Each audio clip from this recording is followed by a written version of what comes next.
Hi, this is Roger Moore, and you're listening to James Bond Radio. Hello, and welcome to a unscheduled edition of James Bond Radio, where we're going to be remembering good old Sean Connery. 90 years old. He's left us last week, sadly. And so we thought we could do what we absolutely must do, which is send him off in style with a tribute celebration of Sean Connery, and send him off in style, JBR family style. So this week it's a bit of a JBR first, in that we're joined by every single JBR 00. Every man in Europe and some in the US as well have got together for this, because it's obviously the big one, and quite literally. So first of all, I'm joined by 00 agent Chris Wright. How you doing, Chris? All right, Tommy. Not bad, thanks. We're also joined by 00 agent Dan Gale. How you doing, Dan? Oh, hello. Yeah, I'm good. How are you? Good. Very well, thanks, man. We're also joined by 00 Dobby himself. How you doing, Brian? I'm very good. How are you doing? I'm very well, thanks, man. All the way from LA, our man in LA, John Williams. How you doing, bud? Doing good. I'm so happy to be here with you boys today. And of course, our man on the East Coast, Jack Lugo, as well. How you doing, Jack? I'm okay, Tom. I'm happy to be here today as well. It's good to pay tribute. Absolutely, big time. So, sad time, sad occasion. The man, the boss, the original is gone. Always going to be sad news when that happens, but of course, it's always going to happen eventually. We always knew this day was going to come. So, how do you feel about it, John? I feel I feel sad. There's part of me that feels a little sad, but honestly, I'm just so thrilled to have had Sean Connery in my life. And when it happened, Halloween morning, and having the day to sort of think on it, I had a certain sense of renewment about life, like the different way of looking at things. It sort of gave me more of an optimistic outlook, that how blessed we were to have Sean Connery in our lives, and what he meant to us, and how grateful and gratitude about, if it wasn't for Sean, we wouldn't be here. I don't care. Anyone else, whoever your favorite Bond is, if it wasn't for Sean Connery, the six of us would not be on this computer globally right now. So that definitely means something. But it does definitely check in, with your mortality. And, Big time. Absolutely. It's one of those things, isn't it? And obviously at the end of today's episode, we're going to be putting in all the 90-second voicemails from all the JBR family, and all their thoughts and favourite memories of Sean as well. Let's take it back to the original man, Chris Wright. How you doing, buddy? How are you feeling? Not bad. Obviously, we had a little emergency podcast earlier in the week. Still feel similar in terms of, well, John sort of said it well, in terms of this man who started Bond. He without him, none of us would be here. That's totally true. And he was someone who was always there. And when it's someone who's so iconic and has that much star power, and is we basically grew up with Connery, all of us, and he's always been there. It's just been a permanent fixture in our lives, and then suddenly he's not there, and it's almost like someone with that much power who is suddenly mortal, because to us he was immortal, and he and through his legacy and his films and everything, he will continue to be the legend that he is. Yeah. But it's just that strange moment where someone who you think is almost indestructible, like his character, obviously like Bond, but yeah, obviously that isn't the case. So it is a strange feeling. It's a mixed feeling. It's definitely one you kind of knew it was coming. So I don't think it was as big a shock as perhaps Roger, but equally it's one that is going to sort of stay with us for a long time, I think. Big time. I think the shock with Roger is none of us were expecting it, were we? He was so active, wasn't he, out doing his tours and TV interviews and stage shows and stuff. So it was just all of a sudden that ended, I think, in November or December, and then it wasn't long later that the news broke. So that was a huge shock. Whereas Connery's been out of the limelight for so long, hasn't he? It's kind of like you never know what that situation is privately. And it's come out now as well, that he was suffering with dementia for the last 2 years, and which is a horrible thing. And that last photo of him, that I think it was on his birthday last year, that came out, where he's with Jason Connery and his wife, and he's kind of doing the finger gun thing. I think he's doing the finger gun thing anyway. At least I want to think he is. And it's kind of like I sort of twigged that might be the thing then, because there's a certain, like, I don't know, there's a facial expression that comes with that I kind of saw in that picture a little bit. And of course there was a rumor that came out about him having dementia a while ago, and it was like quashed and said it was rubbish, but it was obviously the truth in behind the scenes and stuff. So it's a sad end, man, because that's a nasty disease to have, especially for family members and stuff around you and that. But obviously going peacefully in one's sleep, surrounded by your family in the Bahamas, that's the most you could possibly wish for, isn't it, really? So Dan Gale, how are you feeling, man? What did Sean Connery mean to you as a Bond fan? One of the things I had to fill out when I was at school was a questionnaire about myself. I distinctly remember you had to write out things that you liked, things that you didn't like, things. It was like, ultimately it was like a sort of a paper version of your own psyche. And one of the things that it said was, who is your hero?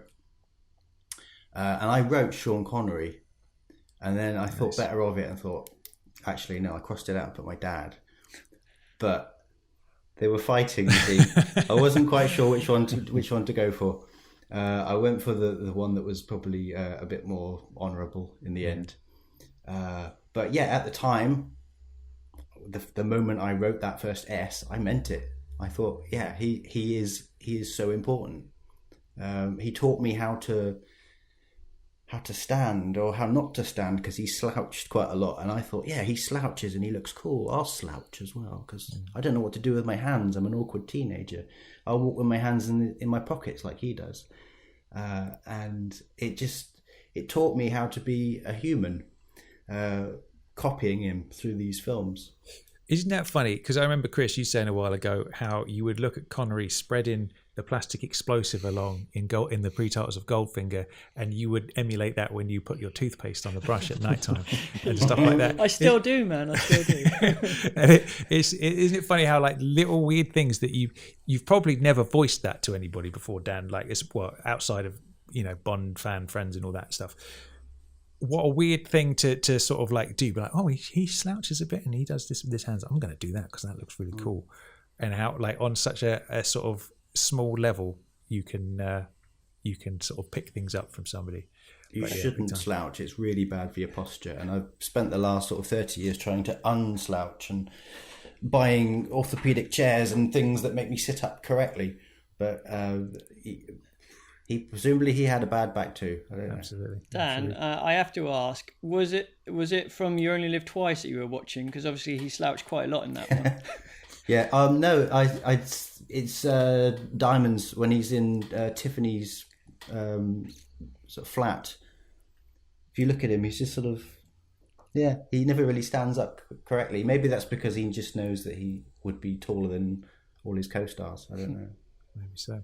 Dobson, how are you feeling, man? I know you're a big Connery man, aren't you? How are you feeling about the passing of the great legend?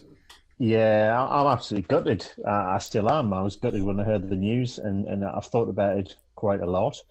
I know that the last JBR episode I was on, I know Jack was talking about some of the Bond alumni who've unfortunately no longer with us this year.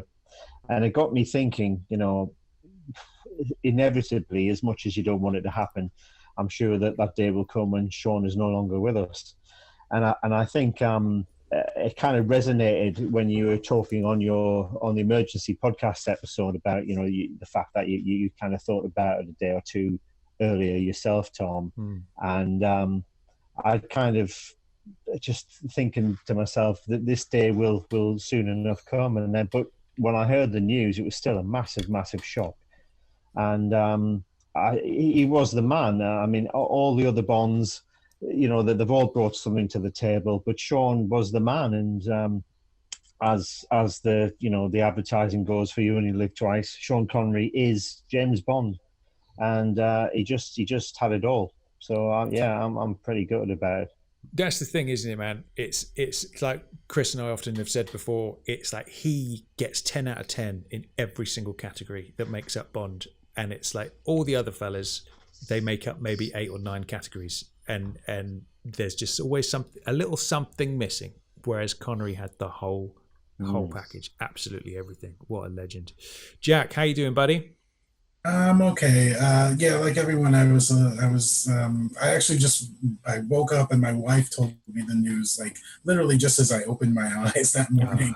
And yeah, it's one of those things where you just sort of take for granted that he's around. I mean, I think the same was with Roger too, like when he was around doing his publicity tours and, his question and answer sessions where you always just took for granted that he would just be around. I mean, and when I used to live in Queens, he used to attend the U.S. Open there all the time. So the 7 train would ride past there, and on some nights he would have been in the stadium, watching a tennis match. So it would always give me comfort to know, okay, Sean's over there watching a bit of tennis. And they would show clips later on in the news, or you'd see him in the stands, and sometimes they play the Bond music and show him on screen at the event. So I always enjoyed those little moments. I wish I had attended one of those U.S. Open events when he was there, just to be able to say that I was there with him. But it was just nice to know. Absolutely. Good old Sean. He liked a bit of tennis, didn't he? Yeah. So I tell you what, man, there's a story that I think will put a smile on the face. This is my favourite Sean Connery story. That will put a smile on the face of everybody listening to this. And you can read this yourself on the Den of Geek website, denofgeek.com. If you Google Sean Connery Mobster, you'll find it, basically. And the headline is, "The time Sean Connery punched a mobster in the face." A real mobster in the face. And it said, blah, blah, blah, blah, blah, blah. Basically, he was shooting a film with Lana Turner, Another Time, Another Place, in London. A Hollywood sex symbol, Lana Turner, whose boyfriend was a real mob enforcer who looked so much like a gangster he could have come out of Central Casting with his penchant for lime green suits and pistol cufflinks. Connery hadn't yet earned his 00 status as James Bond, but he put on a real-life performance which has become Hollywood mythology. Turner's career had taken a downturn, and she was shooting Another Time in Another Place in England. The film told the story of an American journalist who has an affair with a British war correspondent who is 10 years younger than her. Turner chose Connery to play the love interest. Connery had only been acting for 3 years, and this was only his 7th film. Excuse me, sorry, there's a load of crap in there that I've got to skip as well. Blah, blah. Connery joined the Royal Navy when he was 16, but was furloughed with an ulcer 3 years later. To pay the bills, he took on a series of jobs which included posing nude for art students. With a backstory like this, it was only natural gossip would spread that the 2 on-screen lovers didn't end their scenes when the director called cut. Tabloids ran photos of Connery escorting Turner to shows on the West End and dining out at London's fanciest restaurants. Reports were picked up by Hollywood papers, where they were read by Turner's boyfriend. Her boyfriend, Johnny Stompanato, was a mob bodyguard and enforcer who quickly got a reputation around Tinseltown as a violent thug with a thing for Hollywood starlets. Frank Sinatra had to ask Mickey Cohen to tell Stompanato to stay away from Ava Gardner. The loyal Cohen treated Johnny Stomp like an untouchable made man and advised the chairman of the board to go back to his wife and kids. What do you think about that, John Williams? Don't want to believe it. The jealous Stompanato wasn't too happy about Turner and Connery's on-camera coupling, so when he heard the rumours, he went into a rage. He called Turner, threatened to kill or disfigure her, and boarded a plane for London to deal with Connery.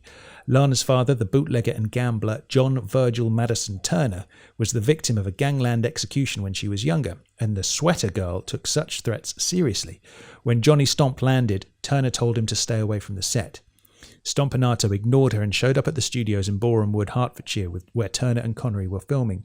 He caught a scene where the pair were embracing on a couch. After a few retakes, he walked into the frame, pointed a pistol at Connery, and told him to take his hands off Turner. Now, this is where it gets really cool. The future Bond grabbed the enforcer's wrist in a swift move, twisted it until the gun came loose, and then decked him with one punch. Turner called Scotland Yard to escort Stompanato from the set, and he was deported for breaking England's gun laws. While the whole thing was supposedly caught on camera, no footage has ever surfaced. Sometime after the film wrapped, Connery, under a 7-year contract to 20th Century Fox, went to Los Angeles to make Darby O'Gill and the Little People.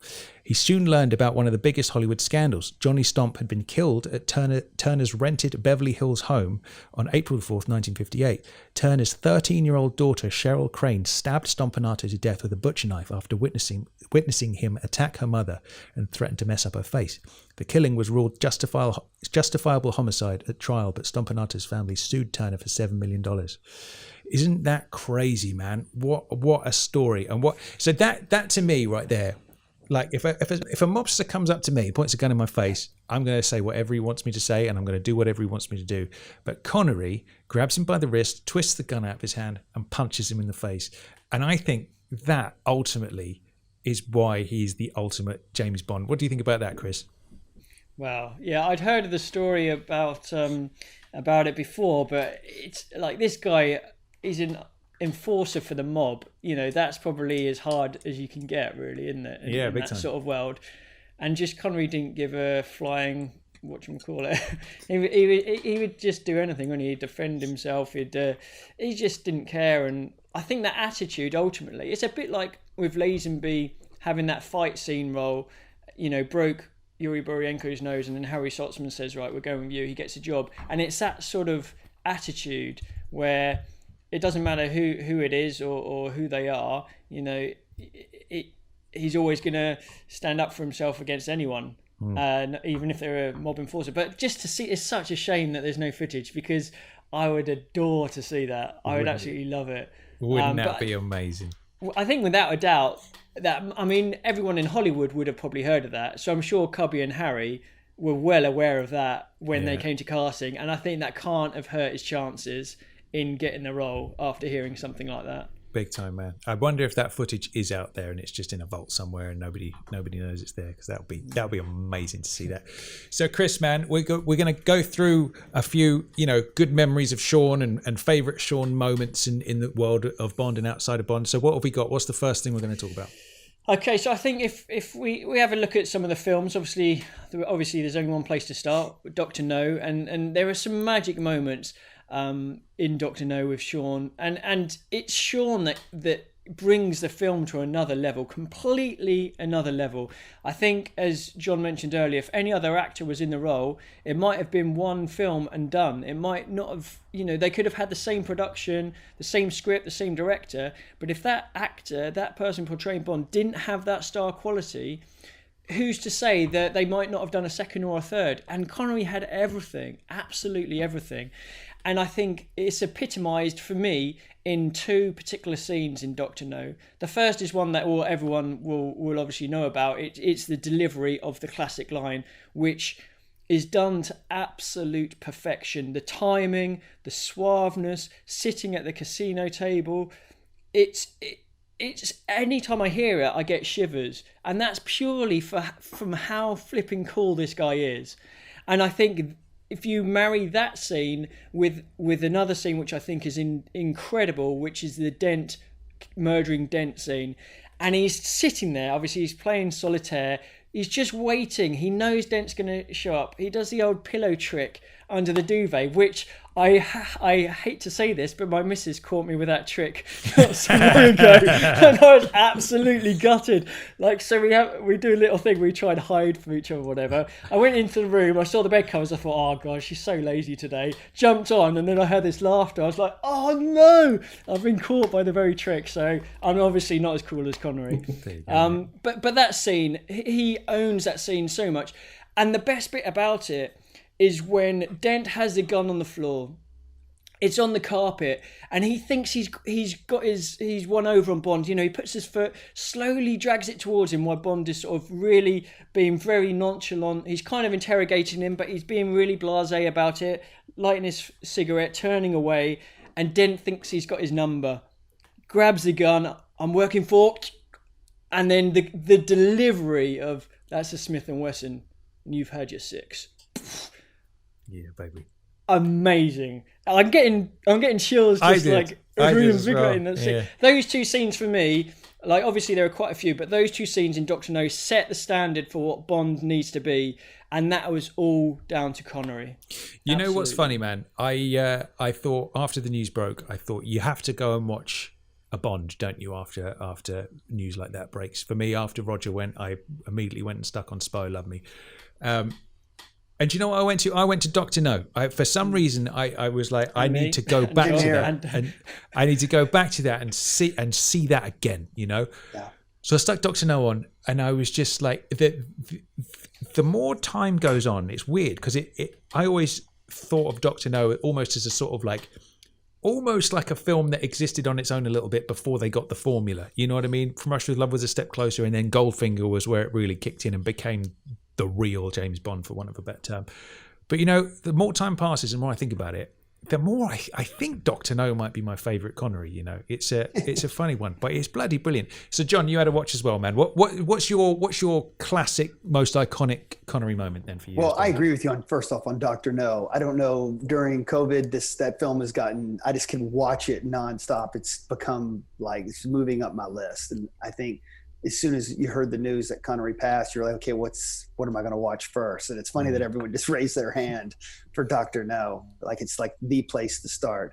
For me, the most iconic, like coolest, best scene, any movie history of the world is Thunderball with Fiona in the tub. That's a great one. He hands her the heels and sits down and then looks like a cat, you know, like he just like, that is everything. Every man wants to be that dude in that moment for a variety of reasons.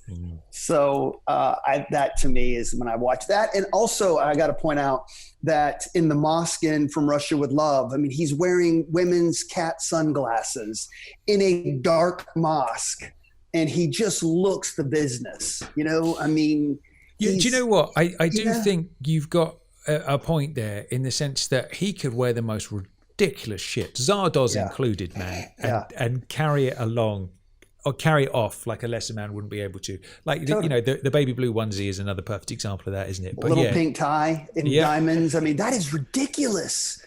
Yet there he is, looking cool as hell at the Elrod house, you know. Nice. I mean, that's a perfect choice, man. The whole, you know, give me something to put on, hands or a pair of shoes. That is right up there. It's one of the greatest moments for sure. Yeah. What about you, Dobson? Classic Connery moment for you? Oh, there's been so many. I mean, as Chris said, my favorite scene in the whole franchise is Connery's delivery of James Bond in Dr. No. That it just doesn't get any finer, and he nailed that from the get go. There's so many of just him stamping his authority on it. I particularly like the Thunderball line. Do you mind if my friend just sits this one out? She's just dead. And just the way he does that and then carries on. There's so many, but certainly the Dr. No one sticks out to me. Yeah, nice. What did you watch a Bond after the news broke? Did you go to anyone? I did. I sort of toyed with the idea of going Dr. No and going back to the beginning, but I went Goldfinger this time. I thought, I think as you sort of said there, Tom, I think everything came together with Goldfinger. So I just revisited that again, and that film is just timeless. It is just time stops when you watch that film. It still looks as good now as it did then. It's like they say, isn't it? Every frame of painting, it's like everything in that looks iconic and it looks amazing. It is an absolute belter for sure. What about you, Dan Gal? What's your signature Connery moment for you? I think you might want to unmute yourself there, Dan. I thought I had. There you go, mate. Gotta make it worth saying now, haven't I? Do you know what? I think it would be pretty much all of Goldfinger. I think the film, as you've probably discussed before, looked at with modern eyes, has some problems, but he isn't one of them. Some of the things that his character does might be, but he isn't one of them. He looks incredible when he walks out of that door in the aircraft wearing that suit. And I don't need to tell you which suit it is. You know what I mean when I say that suit. That three-piece thing that he wears for most of Kentucky. My God, he looks incredible. He just looks amazing. And that is the scene that makes you go, oh, I like this guy, therefore I care about him. And, you know, if it was if he was wearing that toweling onesie throughout the whole film, you may not have felt that way about him. But yes, that suit, it looks so good on him, and he owns every scene he's in. So yeah, I'd say the whole of Goldfinger. Definitely. That is also a great answer, 100%. Mr. Lugo, what about you? I did go back and watch Dr. No on the day, on the 31st when we heard the news. And it's funny because for a while, a few years back, I got my son into Bond, and we started with Dr. No, and he loved it so much that every time I wanted to show him a different Bond film, he's like, no, I want to go back and watch Dr. No again. And I would indulge him, and then I got to a point where I was like, I'm kind of tired of Dr. No. As much as I love Dr. No, I was like, can we watch another Bond film together? And eventually we did, but it was one of those films where I was like, it kind of, I grew a little tired of rewatching it, and then I watched it again, and I was like, you know what? It's actually, I appreciate it so much more. That there is so much there that they got right that first time, and he nailed the role. The first time. I think a lot of Bond fans, because you don't have the Barry score, because there's some elements that would come later that aren't in Dr. No, that kind of like to write off that movie, but there is so much that film gets right, and it doesn't get enough credit in my book. Yeah, big time, man. Definitely. I think it does something that I really love, which is plays the Bond theme every minute and a half for whatever he's doing. Walking along the street, getting in the bath, whatever he's doing, the Bond theme is playing, and I like that a lot. Beautiful stuff. Chris, what have you got for us, man? Some other classic Connery moments. After JW first. Real quick, shit. guys. Sorry, man. I'm sorry. No. I just got a quick question. Just without any detail, what does everyone think Sean Connery's Bond film apex moment is? For example, I think he's the best as James Bond in Thunderball. Brian. Yeah, I completely concur with that, John. I think my favorite of his is From Russia with Love, for a lot of reasons, but where he nails the character, Thunderball. Yeah, I'm totally with you on that one. Chris. Thunderball, he's got the sneaky Bond. He does it so well in Thunderball. You think about Shrublands at night, when he's sneaking around. My favourite sneaky Bond scene in the whole series is Thunderball in Palmyra. When lights out, he's wearing all black and he's sneaking around the pool, takes out a guard, and then he's on the rooftop and fight breaks out, and it's incredible. And he's also, I think, delivers so many great lines brilliantly. The exchanges with Domino, wait till you get to my teeth, so good. Yeah. So I think Connery's on top form, like, for a lot of his films, really. But yeah, I think Thunderball, you can't fault him. He's so good in that. That's 3 for Thunderball, Tommy. Damn, man, you got me. Made me want to go and rewatch Thunderball again. Now it's been a while. Do you know? It's a tricky one. I think for me, he nails the danger of who Bond is immediately in Dr. No. Like we've often said, the scene with Miss Taro when he's got the towel wrapped around his fists and he's walking towards her, and you don't know whether he's going to kiss her or kill her. And there's like a real danger to him in Dr. No. And I think that is the core of Connery's Bond right there. So it really is a tough one. But you don't see much of the ladies' man flirtatious Bond, which I am such a huge, proponent for. I love that stuff. So maybe it's smacking Dink on the bottom in Goldfinger. I think maybe that's the moment for me. Yeah. So Goldfinger is your Connery apex moment. Yeah. Do you know what? I think it is, all joking aside, I think once you hit Goldfinger, I think that's it. That is Bond, isn't it, right there? That's a good mix of everything, really, for me. Yeah, Goldfinger. Passing the ball on to the next person. Who's next? Dan. Yes, it's the moment he jumps down those steps and takes off his wetsuit. And that's got to be it. That's got to be the moment right there, I think. And if that isn't enough, he then puts a little flower, a little carnation in his lapel, and that is just so brilliant and so silly, and so it sums up everything about that character on screen, at least. And you didn't really see an awful lot of that in the first 2 films. There is a lot of humour, and it's quite dark, and it's quite sardonic occasionally. There's a little quip here and there, but there's a lot more of it in Goldfinger, and I really miss that. I wish they'd do another film like that. So that is the first time you see that sort of winking at the audience. Got it. That's three Thunderballs and 2 Goldfingers. Jack, is it a tie? Jack, or is did it you a win? On election day, I'm no gonna less. have to. My favorite Bond film is From Russia with Love, so I'm gonna have to go with From Russia with Love, and it's the template scene that every Bond uses to audition for the role, and that's the bedroom scene with Tatiana. I mean, that's just Loverman Bond right there. Some people say my mouth is too big. It's the right size for me. That is. I mean that just that interaction with Tatiana, and the other moment in that film that I love is obviously is the train fight with Red Grant. That's just an iconic, brutal fight. I mean, you really feel like Bond is in danger, and I mean, he did. I mean, for me, those are the 2 apex moments for me with Sean Connery. I mean, and I just love it. It's always been my favorite film. Nice. Right on. 6 dudes, 3 answers. There it is. So, Chris, man, what are you thinking over there? What are some other angles of Connery we need to talk about? Okay, well, before we go into sort of my next question, which I'll pose to everyone, I just wanted to mention probably one of my favourite scenes, which sometimes gets overlooked because it's not an action piece or anything like that.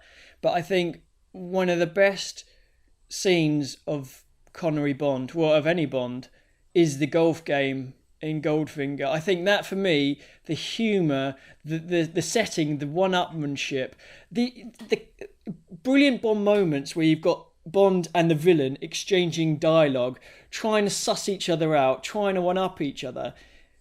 Obviously, it happens in almost every film, but I think it's never bettered than that golf game. And the frustration that Goldfinger has at the end. He thinks he's won. Obviously, Connery sort of slipped in with the wrong golf ball, and it's just immense. So I think that's one which, for me, would be in a top, well, maybe even top 5 scene in the whole series. I think that scene, a game of golf, to anyone who tried to write a scene about a game of golf, no one could have made it as exciting or as watchable as what we got. And that was a lot to do with, obviously, Connery and Gert Frobe and their chemistry. And that's one scene which I think is amazing. But in terms of questions, I thought it would be quite an interesting one to see what are everyone's thoughts on their favourite MQ and Moneypenny scene with Connery Bond. For me, I think Thunderball is a great one for both M and for Q. I think with M, you've got the scene where obviously Bond says that he saw Duval dead at Shrublands, and M comes straight in there and defends him, doesn't he? And sort of said, if Bond says that he saw Duval dead, then it's enough for him to start making inquiries. And I love the fact that you see M getting Bond's back, and that's a great chemistry between them. And I think the Q scene when Q comes out to the Bahamas, and it is, for me, this is probably one of my favourite Q scenes, because again, Connery and Desmond, it's so much fun seeing sort of the dread on Bond's face when he sees Q walk in, and I think it's beautiful. It's really, really well done. So my questions to everyone is, what are their favourite MQ or Moneypenny scenes with Connery Bond? Tom, what's yours? We'll start with you. I tell you what, man, that Thunderball Q scene is brilliant. I can't remember the exact thing that Q says now, but Q's rattling off some stuff, and Bond goes, "Is that clever?" And he's like, "Yeah," and he gets the ump with him, and it's like, "Yeah, that's a beautiful moment." And I love when Q walks in with his Hawaiian shirt on, and he's like, "Oh no!" As soon as he sees him, that's a beautiful moment. Q, M, and Moneypenny scene. So I think I love the Dr. No M scene. I think I keep going back to that one today, but I do love how that sets up their relationship beautifully. And as he's on his way out the door with the Beretta underneath the gun box, and M obviously clocks it and tells him to bring it back, and all the rest of it, that sets up, you've got the naughty boy, and then you've got the headmaster behind the desk, and that's essentially their sort of dynamic that will go on. And I do love that one. So I think maybe they nailed that right out of the gate, though. I also Oh man, that's a difficult one, because I also do love the Goldfinger one when he's talking about the overdose of Bomboir and indifferently blended and all that, and just how smarmy that is. I do love that. But I think, bizarrely, there's another one that I'm going to give you my 3 best M scenes, is Diamonds Are Forever, where you can see in their reflection in the display case with all the diamonds. And you can see M's rattling off the facts, and you can see sort of Bond looking off into the distance and sort of rolling his eyes. M clocks it, and then he's like, "You paying attention?" And he just reels off all the facts immediately. 15 carats rough or whatever it is. I think that's a beautiful moment. I tell you what, I could rattle on all day, so let's stick with M for the moment. Let's pass the shoe over to John. What's your favourite Connery M scene? I like it when M's hard on Bond. Steady on. When he really when he really rides them. Sorry, man, I couldn't resist that. I just like it, when he puts him in his place. Anytime you see I'm drawing a blank on which ones. I'm so fixated on the Moneypenny scenes in my head. But yeah, I like it when he schools Bond. I'd appreciate it if you didn't call me the old man. And then you see him kind of smile at him as he's putting the file down. I think that's brilliant. What about you, Jack? Well, they're not in the scene together for this, but this is the moment I always love to think of is when M is playing the tape of Bond and Tatiana, and he's like, there was that time when M and I were and even though you don't see them interacting during that scene, you can just imagine what that interplay was, and I'd love to just sort of imagine what that time in Tokyo was, and it was like, and what happened on that trip. So it's one of those little moments in Bond that's a little nugget that like you can sort of extract your own story out of it, So just to expand on that, right? What do you think that happened in Tokyo between Bond and M? Because that could go because M obviously does not want that story told, whatever it is. So in my mind, a couple of ex-sailors, they ended up in a strip club somewhere. What was it? What happened? So in the mind of Jack Lugo, what happened with Bond and M? I want to hear this. So glad he didn't choose me. Do you know what? Maybe. Do you know what? Maybe that's where the line in Skyfall about his first time came from. Maybe it was. Sorry. I was going to say maybe that's the line in Skyfall about not being Bond's first time. Maybe that was the time in Tokyo. Who knows? No, don't put that in my head.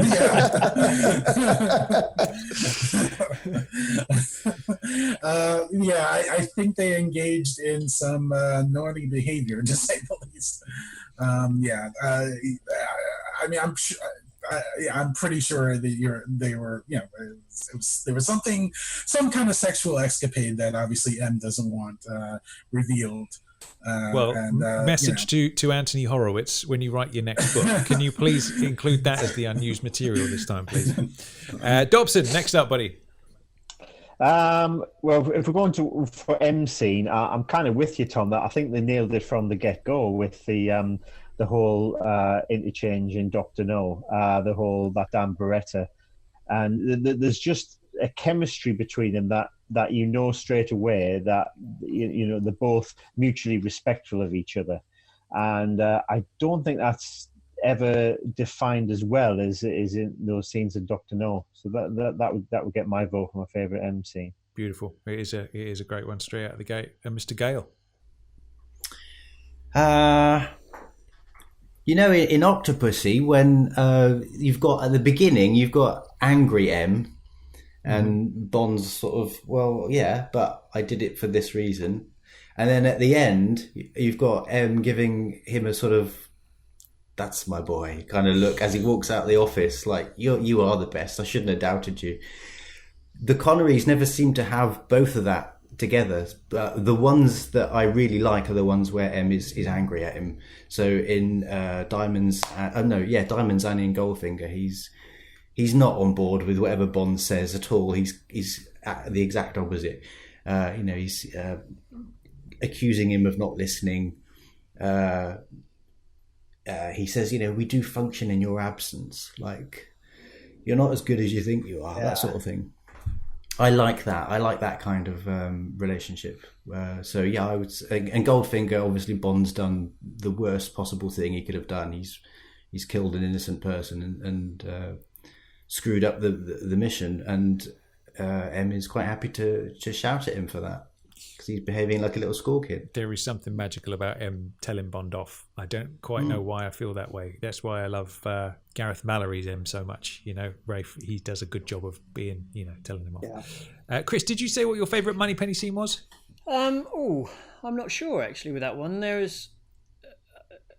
I don't know. There's a few decent ones. I think the Goldfinger one's quite a good one, where she talks about obviously the third finger of your left hand and stuff like that. I actually like the Dr. No one. I think that's a really nice one.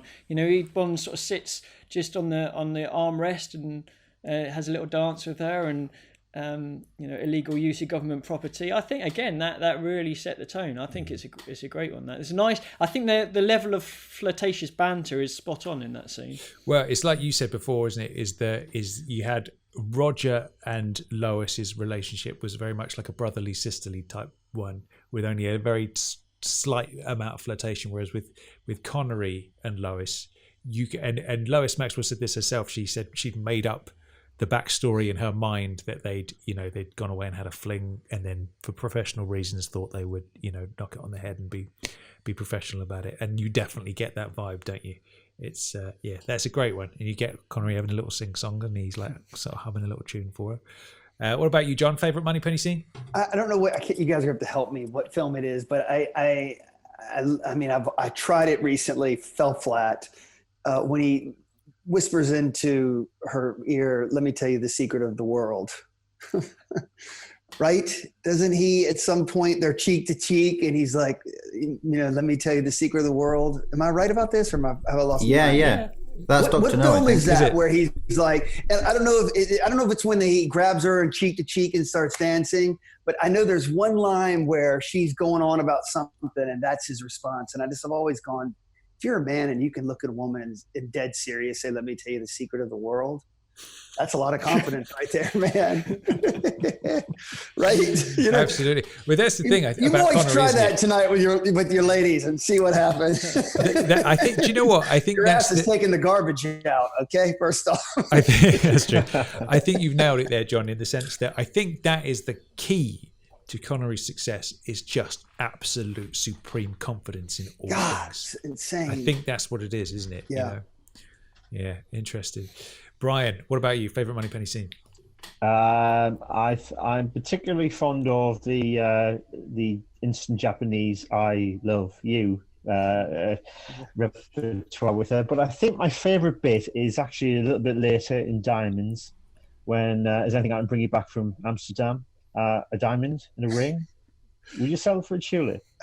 And drives off, and he just nails that absolutely so well. It's just such a simple scene, but I just love the way he bears that. Yeah, that's a beauty. That is an absolute beauty. Mr. Gale. I think the first one. I think they nailed it on the first one, and they obviously tried to copy that each time. They thought, well, there's no point even trying to invent anything new. This is what worked. We'll keep doing that. And I like the in Goldfinger. She's the one that throws the hat. That's quite cool. That is a nice touch. Yeah. One quick question actually for people watching on YouTube is you've got the picture of Connery behind you at the casino table in Dr. No. Now, did you put that there especially for this evening, or has that always been there? No, I did put it there especially for this evening. Oh, very nice. All right, good. Looks stuff. like he's eyeballing you. He does, doesn't it? Does. You know what I mean? He's staring at us, making sure we do this right. Yeah. Absolutely. That's a beautiful thing. And Jack, what about you? Favourite Moneypenny scene? Dan, sorry, you were going to say something then, man. It's normally a picture of Stanley Kubrick. Agnes Varda and Stanley Kubrick, but I thought tonight we'll change it. Absolutely. Put the boss up there instead. Sorry, go ahead, Jack. Favourite Moneypenny scene? I'm gonna have to go with the first one, Dr. No. There's that bit when M tells Moneypenny, skip the usual repartee, and so you get the sense. I mean, it's established right there that that there was something, there was a routine, or that they have this rapport with each other that it goes back a number of years, and just. Like with the M thing, you could imagine that there's something had gone on between them before that we weren't privy to. So it's just, it's one of those things where there's so much there, even though, it goes by very quick. Absolutely. Cool stuff. So question then, I know this is on your list, Chris, and I know what your answer is to this question. And so we'll start with you, is best non-Bond Connery film. Go for it, Chris. Now, this is a very, very easy one for me, but I think he has done so many good films, Connery, like outside of Bond as well, as obviously Bond.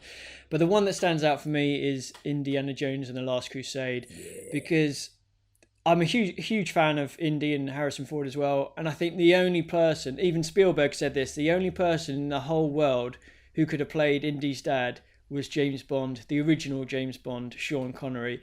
And the chemistry between those two is immense. The timing, the comedy, like with Connery, we've seen him do the sort of action roles, be sort of the aggressor, the full of confidence, all this sort of stuff.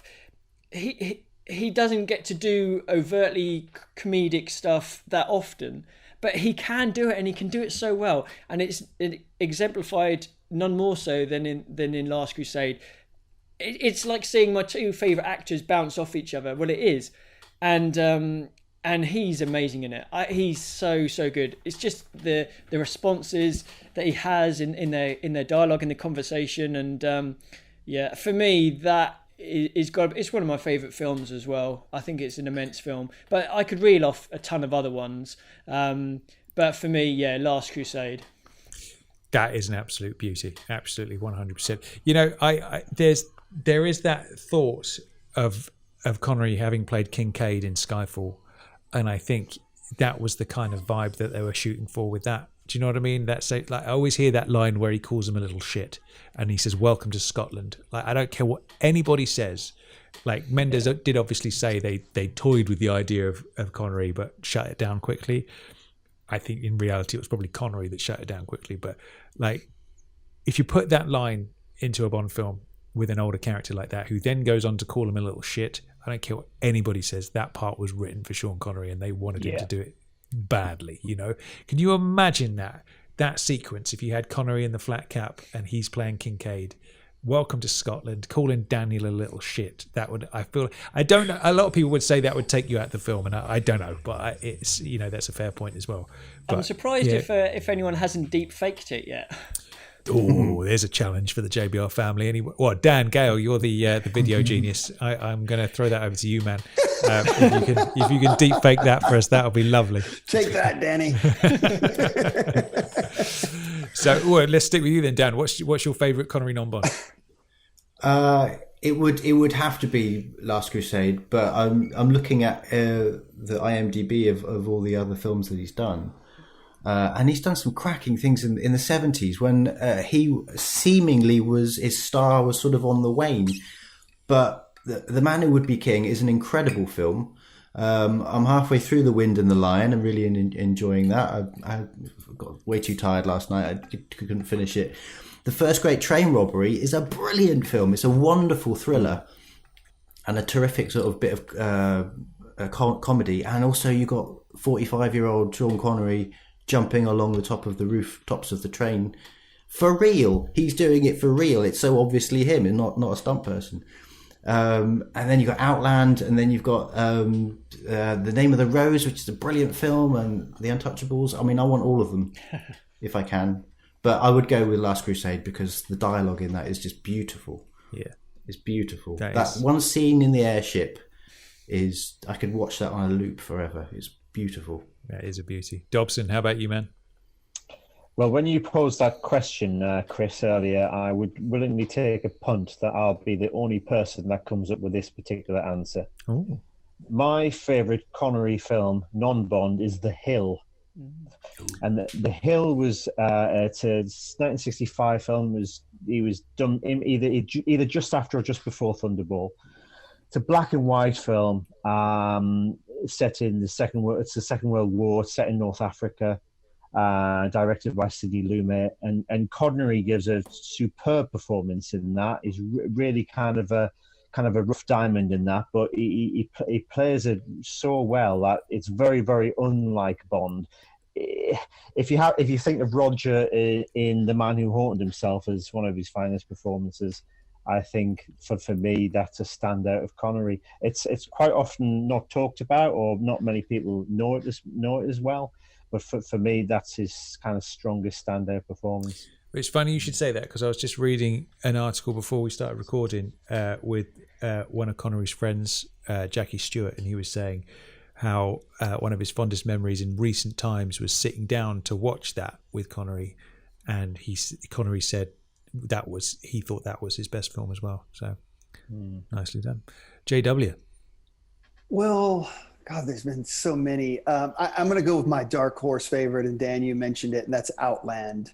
I love that film. Maybe a lot of people haven't seen that film, but it's a film that was produced by the Alan Ladd company, who had just done, I believe, Alien and Blade Runner, and it's in that vein where it's a Western set in outer space, and Sean Connery's the sheriff, and drugs are being dealt, and he's just a badass.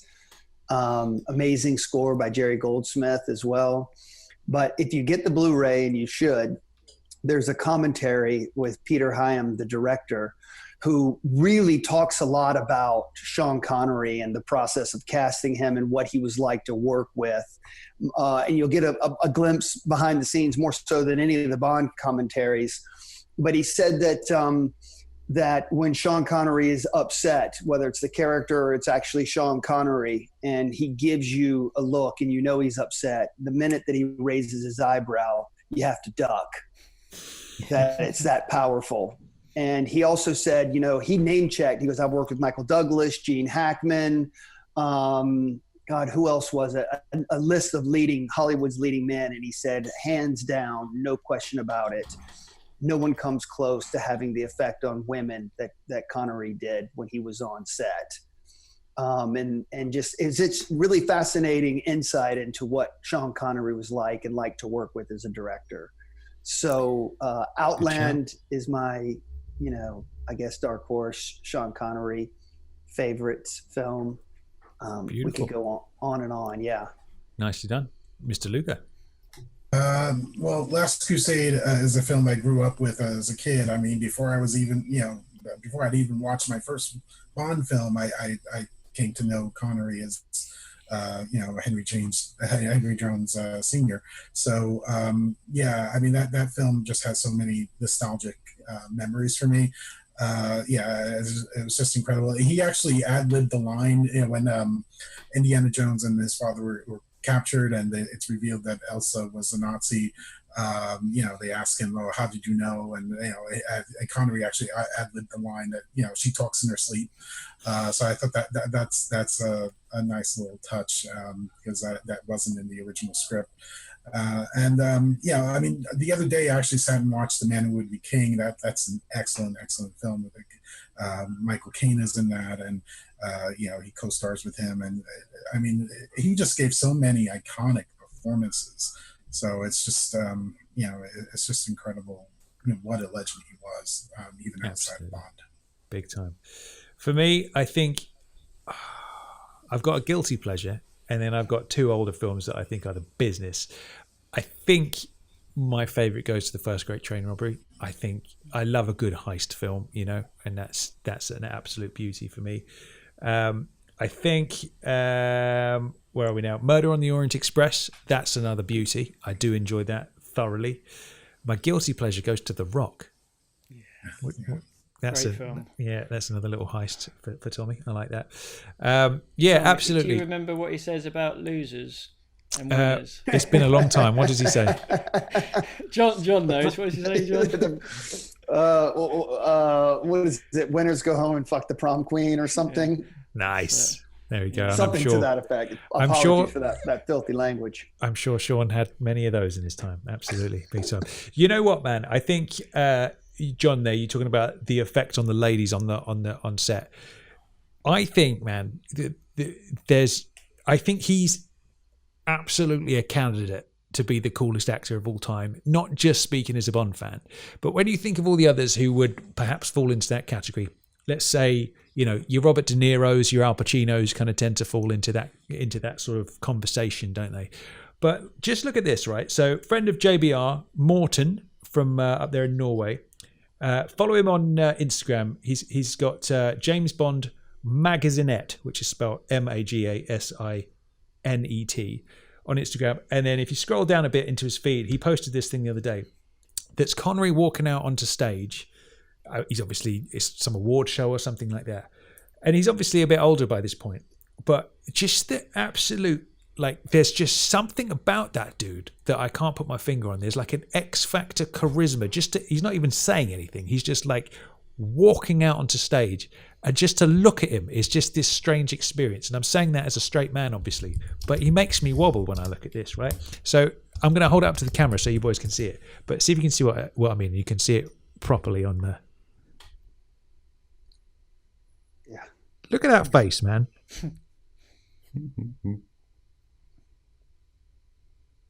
As an older dude, there is something about that face, isn't there, that's just unbelievable. What do you think about that, Chris? He is basically the coolest guy that's ever walked the planet in my eyes. Actors, non-actors, whoever. I think he's had more charisma than anyone I've ever seen. I think you could bring all the Hollywood greats into a room, and I think he'd come out shining above anyone in terms of that sort of side of things, which and that has an impact on everyone. We love him because of the Bond films, but obviously he's done lots of other films. But there was something about him, like you said. I think you said the line previously, Tom, lightning in a bottle with Bond, which is exactly right.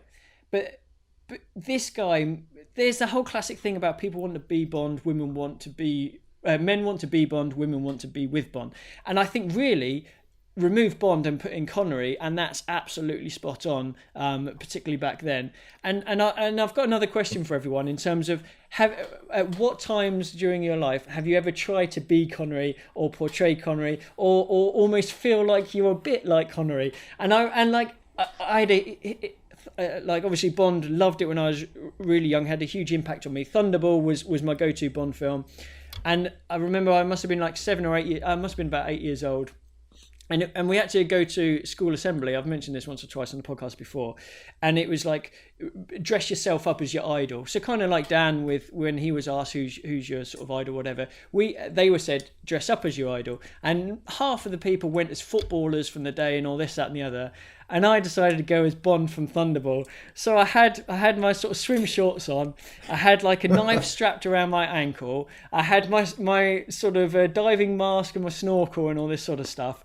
And I had to do a speech in front of the whole school about Bond and who I was and about Thunderball. Sometimes you think now addressing a big group of people, you might feel a bit, it's not the most comfortable thing. And I did it to a couple of hundred people when I was 8 and just rattled off about Bond and Thunderball, which I thought was brilliant. And I remember going to the swimming pool, and every time I'd get to the stairs, rather than just get out, for about 5 meters before the steps, I'd have to swim underwater.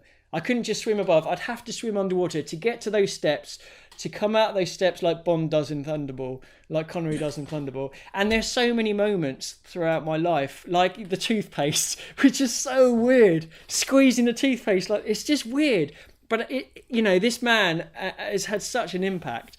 And I just find it quite fascinating, because I'm sure everyone else has their own little Conneryisms and Bondisms and what they do in their life that sort of makes them feel a bit like it. Hopefully, sort of in a latter day, I was a bit more towards being the cool sort of Connery. I don't know if that came off or not, but I doubt it. But yeah, so my question is, have you ever tried to imitate or portray Connery, or when have you felt like Connery's Bond? Brian, let's start with you. All the time, Chris. All the time. It's just the one-liners. The one-liners for me stay with me, and I try and get them into any conversation I'm having. To be it's the best game ever, isn't it? Yeah, I love it. If there's only one thing about Bond that that stays with me is the one-liners, the humour, and I know what you're saying about the dressing up side of things. It's kind of like I've got the white tuxedo, I've got the red carnation. I love that look, absolutely adore that look, and obviously it's remnants of Goldfinger. I can't think of anything one specific, but it's just that kind of sardonic one-liner. It just originated from him, and that follows me all the time. Yeah. Do you have absolutely. a favourite one that you use on a day-to-day basis? Or? Oh. No, I can't think when you just said it. I'm sure there will be, providing the collars and cuffs, man. Do you know what? I would suggest that's your JBR 00 superpower, Dobson, because I can think of about 4 or 5 occasions when we've been recording podcasts where you've laid one of those one-liners in there at an absolutely perfect moment. So, yeah, absolutely. Chris, can you post that photo of you dressed up in your Thunderball outfit? Because I've seen that and it's fucking adorable. I will indeed. Yeah, no problem at all. Dan, what about you with your sort of imitation of Connery or Bond? Did anyone film your assembly? Do we get to see that? I don't know. If they did. If they did, I definitely don't have the video, because I would love to see it myself. I really would, because that would be quite an eye opener, I think. But I think you just have to settle with the photos. Sorry about that. That's fine. That'll do. It was pretty much every single day at school. It was, I didn't know who I was, and that's, like I said, that was the I thought that's the coat hanger on which I will hang my personality. I will just do what he does. I will talk like he talks, and I'll mutter things under my breath the way he does, and I'll stand like he does. And eventually I emerged from that. But he was a big influence in me growing up. But I didn't tell anybody that. You are now. You don't. Well, I am now. Yeah. But he was. But then also, other Bonds were as well. But definitely he was, because he just seemed so cool. What about you, J-Dubs?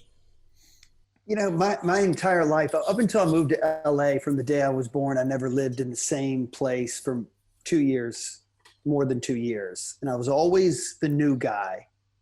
I always was just moving. A lot of it was family with my mom, and then a lot of it was just as I got older.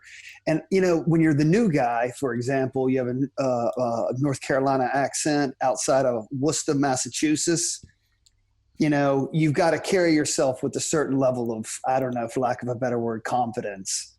And even to this day, I'm working in an area that's not the area I live in, and I'm always the outsider. I'm always the new guy. And there's just a certain level of confidence that I think I've weaned from Connery, on certain occasions, unjustifiably so. But I just, not the arrogance, the way that he could have delivered those lines with Largo and the shotgun could have been real swarmy and snarky and arrogant. But if there's just a casualness to his confidence that I've often tried to allow in, because if you don't believe in yourself, nobody else will, right? And I this past week, thinking about Sean and watching his movies, and for me, in sharp contrast to Dan Gale, I did not write my father, who I don't really know, down as my role model. I posted on my Instagram, on my business Instagram, as a man who's grown up without a father, thank you for being my North Star. Hope the martinis in heaven are cold. And that was my post. And I really have come to realize, maybe this sounds a little nuts, but that he almost felt like a father figure to me, and so the confidence, the attitude, work hard, bend when it's time to re-record the From Russia with Love game soundtrack because it got deleted, but don't take any shit from anyone, have empathy, but stand strong, and so that's a lot of the stuff that I got. Do you know, I don't even know that I don't even think I just answered the question. I forgot what the question was in the first place now. But no, I'll grab you before you move on from that. Yeah. That's a very interesting thing that you said there, because I think that's actually quite common. A lot of especially dudes that I've spoken to over the years who either had like an absentee dad or something, or a dad that didn't figure much in their lives. I think that there's a big part of Bond that plays into that, because that's the image when you see Connery up there in his white dinner jacket or wherever. That's like the image of like the perfect dude, isn't it? That's like the ultimate man, and that's like for a young boy to watch that. That's what you want to be when you're older. You know what I mean? You want to be that guy who doesn't take any shit. Somebody tries to, attack him or whatever, he kicks their ass and he walks away with the girl. You know what I mean? That's the man's dream, isn't it? Ultimate manhood right there. So I think that's a beautiful thing that you said there, man, and I think that applies to a lot of people 100%. And I think that's why Connery is held in such high regard, because I think he is that for a lot of people, whether they would admit it or not. Yeah, he's definitely, no matter how involved or uninvolved your father was, and I mean all of us listening, Connery was some sort of conduit to your dad. 100%, absolutely. Right. And I think that might be the sort of reason why this has gone on for 60 years or however long it is now, right? So, and I think we owe all of that to Sean Connery. We just desperately wanted that guy to be our dad. Big time. Well, I tell you somebody who won't need to think like that, which is little Tommy Lugo, because Jack Lugo is there playing Dr. No to him 100 times over, and sitting there watching Bond with him every single Jack, day. are you adopting?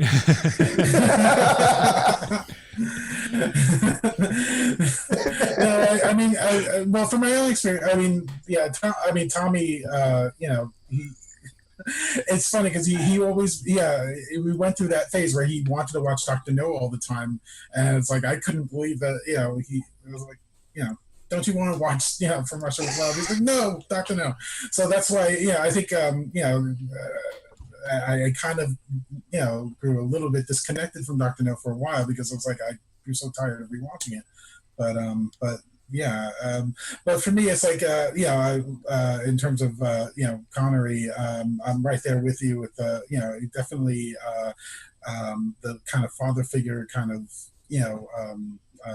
role that he played in his films. And obviously my first exposure to Connery was as Indiana Jones's father in Last Crusade. So the scenes from that film I remember almost as clear as day from watching it as a kid, and trying to imitate some of those scenes,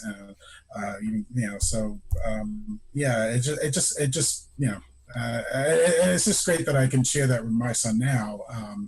And he's also watched the Indiana Jones movies too, so he knows, Connery played, Indiana Jones' father, and he knows that connection. He laughed at some of the same scenes that I laughed at as a kid. So there's that bond that sort of forms watching those films.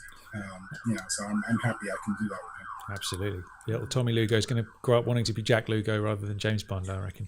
It has to be pointed out, Jack, that you are a great father. You dote on your son. I mean, I see on your Instagram all the things you guys are doing together and what you're turning him on to, and you're definitely sending him down the right path. Yeah, I try to just, and he loves it too. I mean, I wouldn't force it on him if he didn't want, if he didn't enjoy it, but he loves, watching those, now, well, to me, they're not old, but to him, they're old.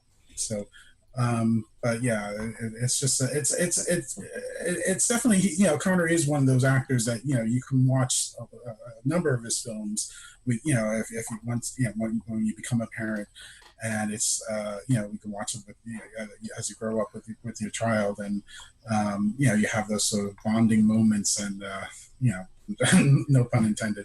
It sort of lends itself naturally to stuff like that. Well, that's where you and I would differ, Jack, because if I had kids, I would force it upon them. They would have no choice. You, as much as I see photos of Instagram photos of your pup, too bad you can't get your dog. Big time. Nobody gets more love than that dog on Instagram than Tommy's dog. Yeah, that's true. That is true. I'm smitten. Yeah, to answer it myself, the rebooting back to the original question of, have you ever tried to be like Sean and all the rest of it? There is actually a very funny moment that some of our younger listeners won't believe, which is if you look at that picture behind Dan Gale there, it's that picture inspired it. So the one and only time I've ever smoked a cigarette in my life was in a school play, can you believe? When I don't think I was even 16, so it wouldn't have even been legal in the UK. School play, and I signed up for the school play because it got me out of certain lessons that I didn't really enjoy. So I was like, "Fuck it, I'll go and do that." And in this scene, I had to be like a newspaper reporter, and I came out with a cigar. And then on the particular night where we had to do the play, I'm backstage getting ready to go and do my bit, and I open the box and there's no cigars in there. So one of the school teachers went, "Here, just take one of my cigarettes." So I was like, shit, and I had to be on in like 5 minutes. So I just to get into the zone with it, I went out to the bathroom at the back, put the cigarette in, and I modelled Connery. I thought of myself as in Dr. No at the casino table, and I thought, I've got to look cool with the cigarette. So I had it in my mouth like that, and I was just trying to like channel Sean as Bond doing the James Bond line, and I won't admit whether I actually said the line to myself whilst looking at myself in the mirror, which I definitely did. But yeah, that was my Connery moment. And then the question is, did you say that line when you were on stage by accident? I should have done. But no, I tell you what I did do. I went out there and accidentally inhaled. First time I'd ever inhaled anything. So like it felt like all my lungs were on fire, and I was like, it's trying to get my lines out like that. I only had like 2 lines, and then I had to bugger off. But yeah, so there was me trying to be like Connery right there and failing miserably. But there we go. So I think that makes a good point for us to hand things over to the JBR family at large and see what we've got. Obviously, a boatload of 90-second voicemail messages with chock full of people's favourite Connery moments, their thoughts, their memories of Connery, both inside and outside of Bond. So we will take this moment to salute Sir Sean. If you've got a drink, fellow JBR 00s, I've got my water in my little flasky thing here. Let's raise a toast to Sean.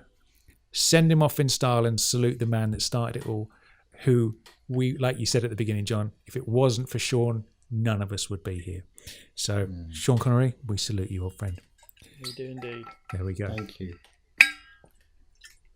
All right, then. With that, let's turn it over to the JBR family and let's reminisce with everybody about everybody's favourite Bond, or everybody's best Bond, as I should say.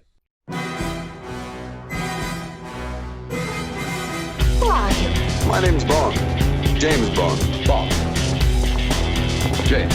Bond, what do you think you're doing? Keeping the British end up, sir. Welcome to James Bond Radio. News, reviews, and discussion of all things 007. Crusade. As you can see, I have no problem with female authority. Oh, pipe down 007. Do you expect me to talk?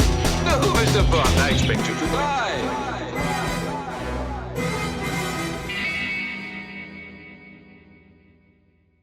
Hey JBR, this is Frank McNeely from Tacoma, Washington, calling in to pay tribute to Sean Connery. Sean's passing is a very significant loss to the James Bond community. I mean, essentially it's right up there when Roger Moore passed away a few years ago. For Sean Connery, for me personally, I mean, it's hard to put into words, but I mean, when I was a very young kid, I saw From Russia with Love, and I just thought that Connery was the coolest looking guy there was, because From Russia with Love and GoldenEye were the first 2 non-kids movies I saw when I was a kid. And so From Russia with Love and Connery has been forever indebted into my mind as, you know, just something to look up to and something to try to live by. And I mean, what was really cool was when I was a kid, Connery was still making movies. So when I saw From Russia with Love for the first time, around the same time The Rock came out, and to be honest with you, even though he was in his 60s for that film, I mean, he still looked equally as cool, if not more cool, than he was as Bond. So, I mean, he he's a legend. He was a legend, and he will always be a legend. And myself and many others will try to, be like him, for years to come. So, rest in peace, Sir Sean Connery, the man, the legend, Bond. Hi guys, Jeroen aka Dutch Bond fan here, paying my respects to the big man. I felt like doing a reading of one of the funniest anecdotes I ever came across concerning Connery, so here it is. I used to work for the police in Liverpool some years back. One of the guys I worked with was a high-ranking firearms officer. He attended a fancy dinner once in Dubai for police chiefs from all over the UK. There were a few guest speakers there, the most interesting of which was Sean Connery. Being a huge James Bond fan, my friend was a bit awestruck, and when Sean Connery took his seat on the table directly behind him, he knew he would need to build up the confidence to speak to him, and got to thinking, what do you ask Sean Connery?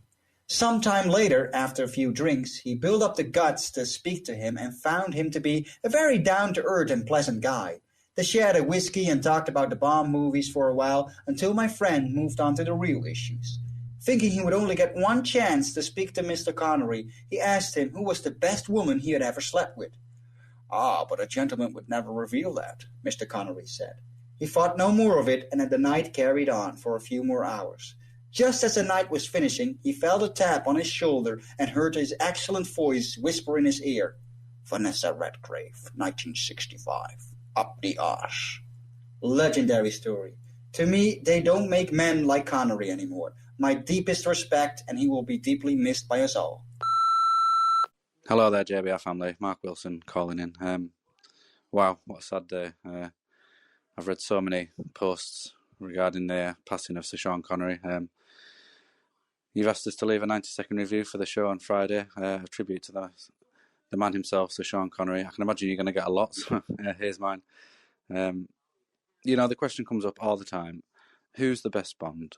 Who's your favourite Bond? Your favourite film that actor did? But all of that aside, when you ask me, ultimately, who is James Bond? There really is only one answer we can all give. Sir Sean Connery was and forever will be Mr. James Bond. R.I.P. Sean, thanks for all the memories. I hope now that you and Roger can share a vodka martini together up there. And thank you once again for the most iconic moment in all of cinema history with that line, Bond. James Bond. Hey guys, Charlie Kessler from Chicago, Illinois calling. I'm still kind of just processing this sad news that we've heard today.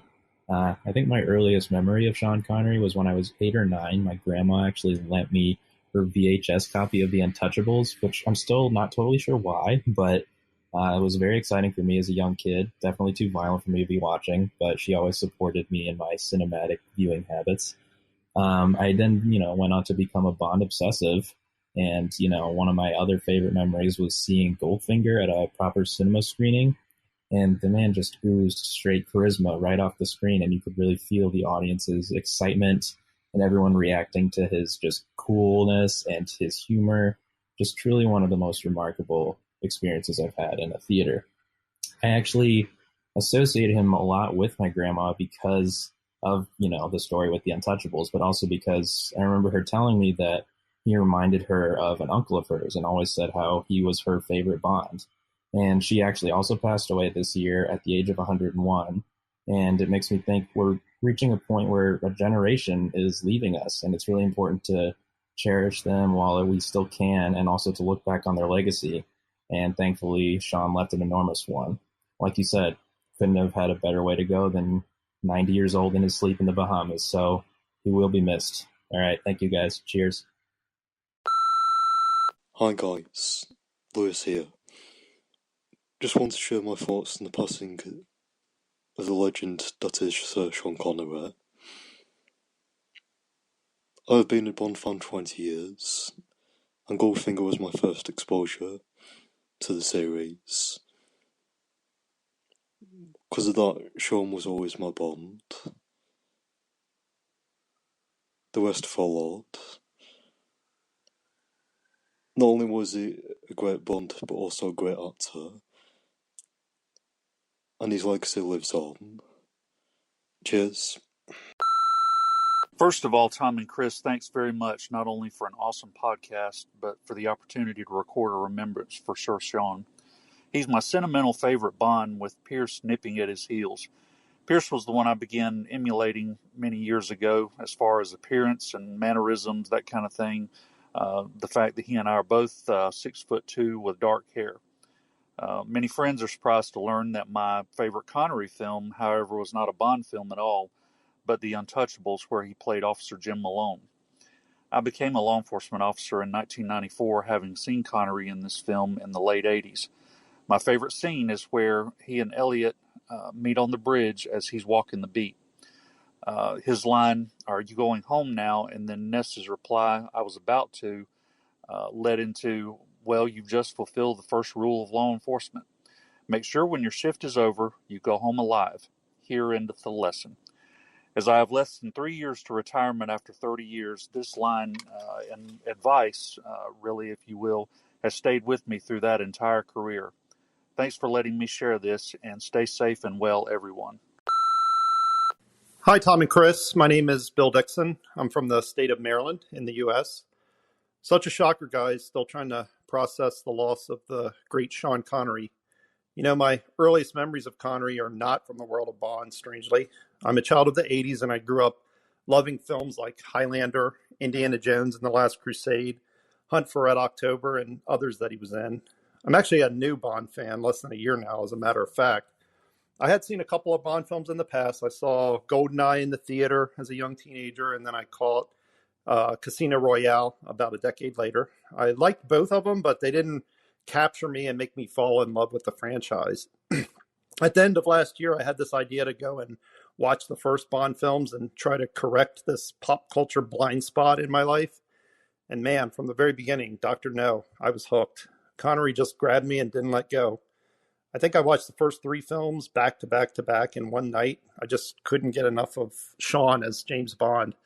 The charisma and magnetism of him in those early Bond films was just unreal, and I hadn't seen anything quite like it before.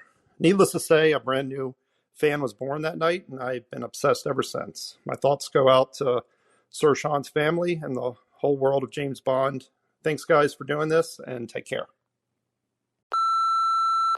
Hi, Tom. Hi, Chris. It's Steve Spring from the UK here. Just wanted to leave some thoughts on the passing of Sir Sean Connery. I've tried to do this recording probably 5 or 6 times now and literally cannot come up with the words that I want to say. Just don't know what to say, really, to express my feelings. I'm just absolutely heartbroken, like everybody, really. 2020 has been such a bad year, and it didn't really come as a surprise, this sort of news, to be honest. But the only good thing is we have a lockdown now, so I can spend that time watching Sean's films. So that's what I'm going to do. I've held off watching them for a couple of years now. So it's time to dig back into the 60s and start again from Dr. No. So it's just the only thing I really can say is thank you for everything that you've done, Sean. And, you know, you've created the character that we all know and love and brought him to the big screen for the first time. And, yeah, we wouldn't have had it all without you. So, yeah, you know, say hi to Rog for us. Hello, this is Phil Barr from Los Angeles, California. I just wanted to also just talk about how great Sean Connery was. He's the original Bond. He's not only influenced all the other Bonds, but I think every action movie that's come after James Bond, he's the original action hero. He's everything that we'd want in a Bond. He's cool, he's ruthless, he can seduce the ladies. He's the man's man, and he just can't be replaced. But at least we'll always have his films. And I just wanted to go over some of my favorite Bond moments from Sean Connery. I think the train fight with Red Grant it can't be beat. I think even it stacks up against all the modern action fight sequences. I think the Goldfinger pre-title sequence has everything that we love about James Bond. And of course, his introduction as Bond, I think, would be, for me, the top moment from his Bond and maybe in all the Bond films. It explains why Bond is so cool, and only Sean Connery could have done an introduction like that. And to do that with not much acting experience, and to exude that coolness explains why he was on top. So he'll be missed. Hello all, this is Dave Stevens from Plymouth, England. I wanted to share some of my thoughts with you on the passing of Sir Sean Connery. I became a massive James Bond fan in the 90s, but through being a Bond fan, I became a big fan of Sean as an actor in general. I made every effort to collect all of his movies. Some were taped off the TV, some on VHS, and then DVD and Blu-ray. Sean's influence on the James Bond series cannot be underestimated, and I think we're all aware of the debt that is owed to Sean as Bond fans around the world, in that the longevity of the film franchise owes much to Sean. However, I wanted to briefly touch upon his entire body of work, in that the diversity of Sean's roles are pretty astounding. If you want to watch a Western, then you can watch Shalako. A caper, you could watch the first great train robbery. For science fiction, there's Outland or Zardoz. For fantasy, there's things like Highlander or Time Bandits. For mobsters, there's The Untouchables. Everything from Darby O'Gill to Robin and Marion, Hitchcock's Marnie, The Offence, and beyond. He certainly got to work with some incredible actors and filmmakers throughout his entire career. I will remember Sean as a great man, a great actor, whose strong principles were reflected in his acting performances and career choices. My biggest regret is never being able to meet Sean in person and have an opportunity to tell him what an impact he's had on my life. Goodbye, Big Tam, and thank you. Hello, Tom and Chris. It's an honor to meet you. My name is Joseph Rodriguez. I'm from Mexico, and I want to thank you for giving me this space to remember and celebrate the legacy of Sir Sean Connery. He put the coolest attitude ever and the style that many of us want to be. My best memory of him is when I saw Dr. No for the first time on TV. And I had no expectations at all and ended up loving it. I love his attitude, how intelligent and how physical he was. So I want to share with you this memory. One Christmas Eve, my little brother and I were formally dressed, and we played that we were MI6 agents. So we put many different things on my grandmother's house, like a hair on the door of a closet. Even we put a little talcum powder on our personal things. So we went upstairs and checked those things, inspired by Dr. No, obviously. So we imagined that they were henchmen hiding, and we had a gunfight with them. So after that, we carry on with our family, having dinner, continue with the party. And I have so many beautiful memories like that of my childhood. So thank you very much, JBR, for letting me share with you this memory. Rest in peace, Sean Connery, the James Bond. He'll be truly missed. Thank you. Cheers, guys. It's Christmas 1971, and as an 8-year-old, I go to my father's cinema on the Isle of Wight and see Diamonds Are Forever, and my life changes forever. And between that Christmas and the summer of 1973, when Live and Let Die came out, all of the Bond back catalogue were played at my father's cinemas on the island, and I got to see them all on the big screen several times. And I have to tell you, at that point in time, Sean Connery was quite simply the coolest man on the planet. And it's been great this week to see Michael Wilson and Barbara Broccoli acknowledge for the first time on their website that Sean Connery was absolutely fundamental to the success of the series. That accolade is so overdue. So if any of you still have any doubts that Sean Connery isn't the best James Bond of them all, I would simply say two things to you. Firstly, he's the only Bond actor to have won an Oscar. That has to say something. And secondly, imagine that all 6 James Bonds are locked in a room and it's a fight to the death. And your life depends on betting on the one who will be the last man standing. You know it'll be Sean Connery. You know that he would kick the shit out of the other 5, including Daniel Craig, and emerge the victor. So, Sir Sean, thanks for the ride, and rest in peace. Hello, Darren Bittle here. When my Bond awakening commenced with Octopussy, I was a very confused 8-year-old when another Bond film came along, and for a while I couldn't accept that this man called Sean Connery was also James Bond. After gaining maturity and knowledge, I realised, of course, that he will always cast the biggest shadow in portraying this character. The fact that its creator, who dismissed Connery as a truck driver, later changed the origin of the character as half Scottish in the later books, is testament to Sean Connery's portrayal. He was a huge part of my childhood, as indeed for many other Bond fans, and indeed movie fans. His obituary shouldn't be all about James Bond. He made such great performances in films such as The Hill, The Man Who Would Be King, A Bridge Too Far, The Untouchables, The Name of the Rose, The Hunt for Red October, and Indiana Jones and the Last Crusade. All those films show how great an actor he was, as well as a film star. To me, he would be everything that I would want to be in terms of an actor. The great looks, the great confidence. He did everything under his own rules. To sum up Sean Connery in one word, it would be assured. And that wasn't meant to be an impersonation. R.I.P. Sean Connery. JBR, this is Paul Collis from Station C, Canada. I think my favorite scene, not just in Dr. No, not just in Sean Connery's Bonds, not just in all of Bond, but in all of film, is when Sean waits for Professor Dent in Miss Tarot's mountain bungalow. He was a living legend. He will forever be the legend of Bond. Rest in peace, Sean. Hi everyone at JBR, this is Darren calling from the Gold Coast of Australia. I really wanted to take part in the special celebration of the life of Sean Connery. Obviously being a huge Bond fan and remembering all the early Bonds that he was in. I have to say my favourite moment, I'm sure it's like everybody else, is of course the very first time that he uttered the words, the name's Bond, James Bond, at the casino. Looking really cool with a cigarette in his mouth, just having light in it. Yeah, that's just an awesome moment, and I don't really think that like it's ever going to be bettered by any actor playing Bond ever again. So he laid down the marker for everybody else, and it's thanks to him that we have got such a great franchise that we all love. So we owe him an awful lot for that.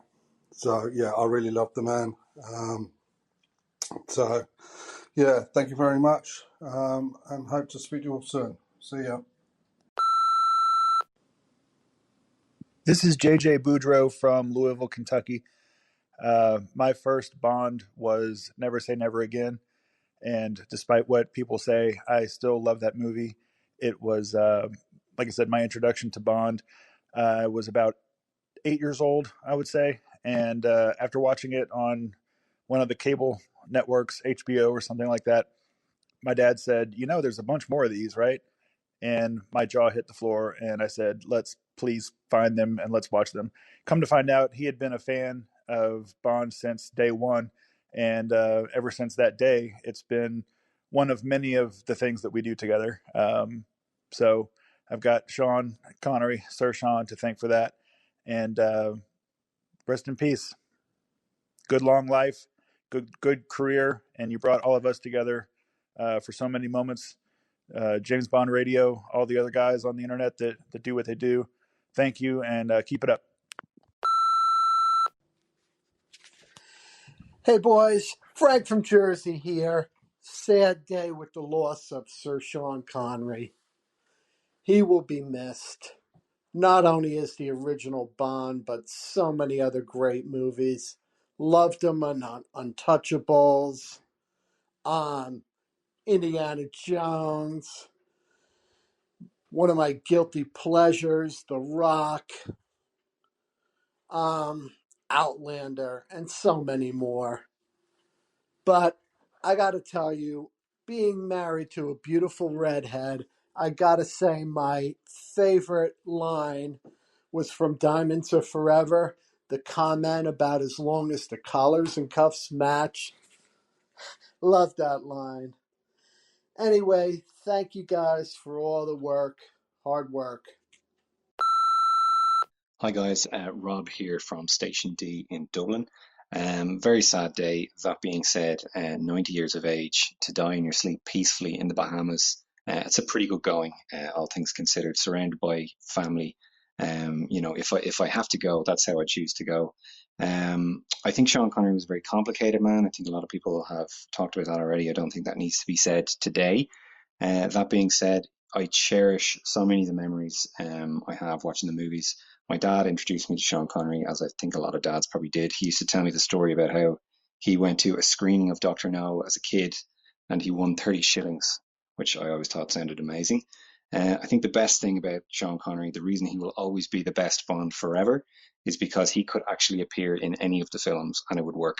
I think there are films Roger Moore wouldn't work in. I think there are films Timothy Dalton definitely wouldn't work in. Same goes for Daniel Craig.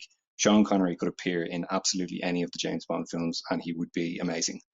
One of the best things as well about him was he knew his worth, and that's, I think, so much why he's such a cool guy. Was he knew what he was worth, he knew what he brought to the table, and when he started appearing in bad movies, he said, "You know what? I've had enough of this. I've got plenty of money. I'm going to retire into the sun and enjoy life," and that's exactly what he did. And if more people could do that, wouldn't we all aspire to that? So rest in peace, Sean, and fair play, guys. Looking forward to the episode. Hi guys, Chris McCourt here from Scotland. Just leaving a message following the sad passing of Sir Sean Connery. One of my fondest and earliest memories is sitting down with my papa to watch my first ever James Bond film. We sat together and watched Goldfinger, and from that very moment my love of all things Bond began. It's a memory that I hold close to my heart, not only because it started my love of Bond and films in general, but it was a cherished moment with my papa. He recently passed away, and right up until the end we used to sit together and watch the films. Sean Connery's portrayal of Bond was simply sublime. Every man, and I don't care if you're a Bond fan or not, hopes that when they pull on a tuxedo, they look half as good as Big Tam from Fountain Bridge did in that casino scene at the start of Dr. No. Not only was he great as Bond, he was perfectly cast as Indiana Jones's father and my favourite of the series, and had a whole host of other great roles that I'll be revisiting over the coming weeks. The fact that the first and best James Bond was Scottish was for me incredible. To know he was just a wee young guy from a normal working class family and he went on to achieve what he did is inspiring to say the least. So thank you, Sir Sean, for the memories and for proudly representing Scotland on the big screen. Rest in peace. In the early 90s, my brothers and I started watching James Bond films on TV. My brothers and I were big Star Wars fans. But I was immediately hooked when I watched my first Bond film. Sean Connery exuded an enigmatic personality that really sold the Bond persona. For a young kid like me, that had cerebral palsy, it offered countless possibilities of who I could be. James Bond had an unwavering confidence in himself which was inspirational, and as an adult, I still want to emulate Bond. Sean Connery was the man who started it all. From Dr. No through Diamonds Are Forever, he was the man that people thought of when they heard the name James Bond. I love the scenes where Connery had brutal fights in closed quarters, like the train compartment fight with Red Grant in From Russia with Love and the elevator fight with Peter Franks in Diamonds Are Forever. The reason Connery's Bond resonated with me is that he was unapologetically himself. And there was little censorship in those films. My favorite line from Diamonds was, "As long as the cuffs and collars match." I still laugh whenever I hear that line. He crossed boundaries that people are afraid to cross in the present day. But that was the reason he was the embodiment of the character Ian Fleming created. Because of Connery's portrayal of Bond, the legendary character has lived on through other actors, and I don't think that his magnetism and his rough around the edges personality can ever be replicated. Hi guys, Dave from Essex. Thanks for the opportunity to say a few words about Sean Connery. Massive Connery fan as a kid. Growing up, I'd seen the James Bond films and then saw Indiana Jones and couldn't believe it was the same guy in both these roles. And since then, massive Connery fan, collecting the videos, VHS, DVD, Blu-ray. So my collection grew. One story was when I was younger and Finding Forrester was out on DVD. And the video shop had a big 6-foot poster of Finding Forrester. And I waited till I finished with it, and kindly my girlfriend collected it for me. And I had it on my wall at university for 3 years. Whereas most people had footballers or girls on their walls, I had a massive poster of a 70-year-old man. The highlight of my time with Sean was seeing him at the League of Children Gentlemen premiere, which I attended. And that was great, seeing Sean on stage when he introduced the film. And it was only a few minutes, but it really stuck with me and has lived with me for this day. I'm going to miss him. Cheers, guys. Sean Connery. What to say about the great man? I sit here in my room, I just look at my giant poster, Thunderball, He's like, I can't quite believe it, even though he kind of knew it was coming. Just what I managed to think about some of the moments, like him coming into the room in Thunderball and just, can you give me something to put on? He gives her a shoe. It's just perfect. What a hero. Can't believe it. But what a trailblazer. He made this role, and look how successful everything's been after it. All down to one man. Sean Connery. Rest in peace. And as I said, I posted on Facebook, I said earlier, rest in peace 007. Diamonds are forever. And he's a diamond that I'll never forget, and he will live forever. In his films and everything else he did outside Bond too. Just, what a man. I think I'll slip on For Much With Love Tonight, which was his favourite, so I think I'll watch that. Anyway, rest in peace, 007. Guys, this is Simon from Waffle On Podcast. I know you're going to do Sean Proud on your podcast. So devastated to hear that he passed away today, but come on, 90 years old. I mean, he lived a great life and he retired at a great age, spent his time in the sun, watching the tennis, hopefully playing a bit of golf, and that's what I got to remember him for. He was the original Bond. He's the guy who brought Fleming's character to life, and wow, what a presence he made for me. He was true to the novel. There's no getting away from it. And From Russia with Love was the first Bond film I ever saw on a bank holiday Monday in England, and he was he still is a great Bond. He's got to be the best. He's got to be the best, guys. Come on. Because he's the original, and that's what he based every Bond film on. He was great in Hell Drivers, and for me, one of his best films was The Man Who Would Be King. Okay, he did Untouchables as well and outclassed Costner, but The Man Who Would Be King was a brilliant film, and I love that to it. Come on, rest in peace, Sean. He was awesome. He is awesome, and we'll always remember him as being the original, the fantastic Bond. Thank you, guys. Take care. Bye-bye. Hey guys, Jack Taylor calling from Chicago here. Tough news to wake up to on Halloween Saturday.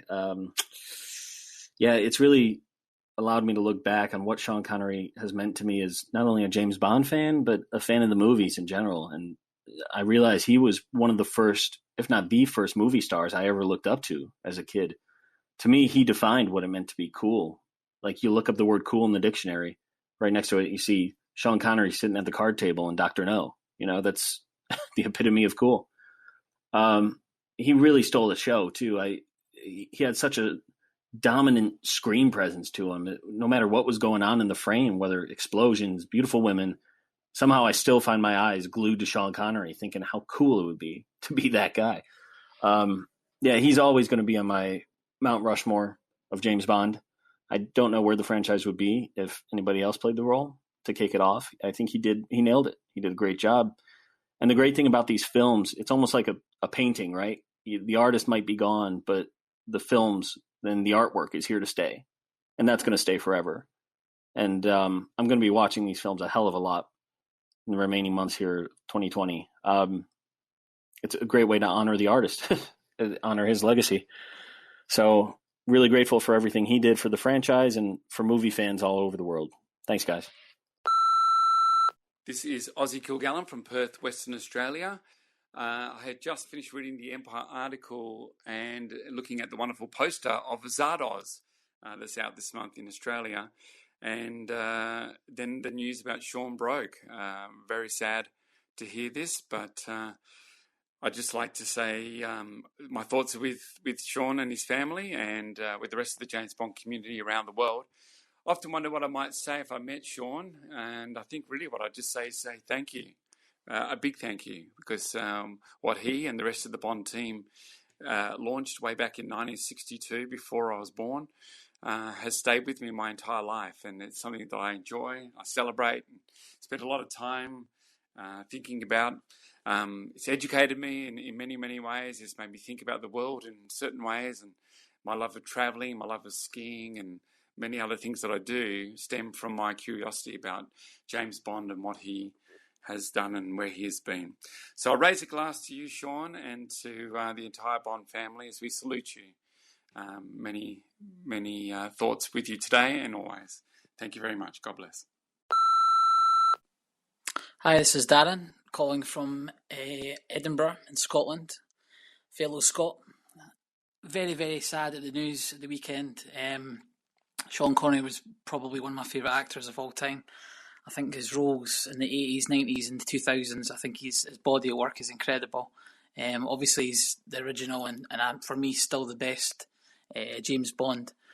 But some of his other roles I think as well need to be acknowledged. I think Indiana Jones and the Last Crusade, The Untouchables, The Hunt for Red October, Rising Sun, these are just some of my favourite films. Even films that were relatively considered quite bad, I think he was really good in them. Films like Just Cause and Medicine Man, I thought he made those films better. I mean, you could turn around whatever script and turn it into something really. Even the Highlander series, I think the Highlander and Highlander 2, The Quickening, I thought he was the best thing in them. He was a gentleman, one of a kind. He'll be sorely missed. And I think all future James Bonds need to look at his performance in the early films to really get the right grasp of what the character should be and what it should represent. So, like I said, I'm absolutely gutted that he's now passed on, but we've got his memory to keep alive of his films, and I think that's really all you could ask for. So, rest in peace, Sean.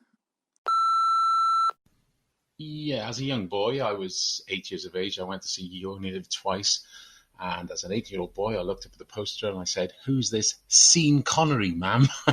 But she soon put me right on that. This man made such an impact on my life, and that film particularly with him in the Little Nelly helicopter. I mean, that's just stuck with me my whole life. It's still my favourite moment in Bond films. And I was so excited that I was sat in the balcony, front row with my mother, and apparently I was leaning so far over the balcony in excitement at this scene that she was holding onto the back of my anorak to stop me falling into the stalls below. But yeah, that memory, and well, unbelievable, this man, unbelievable.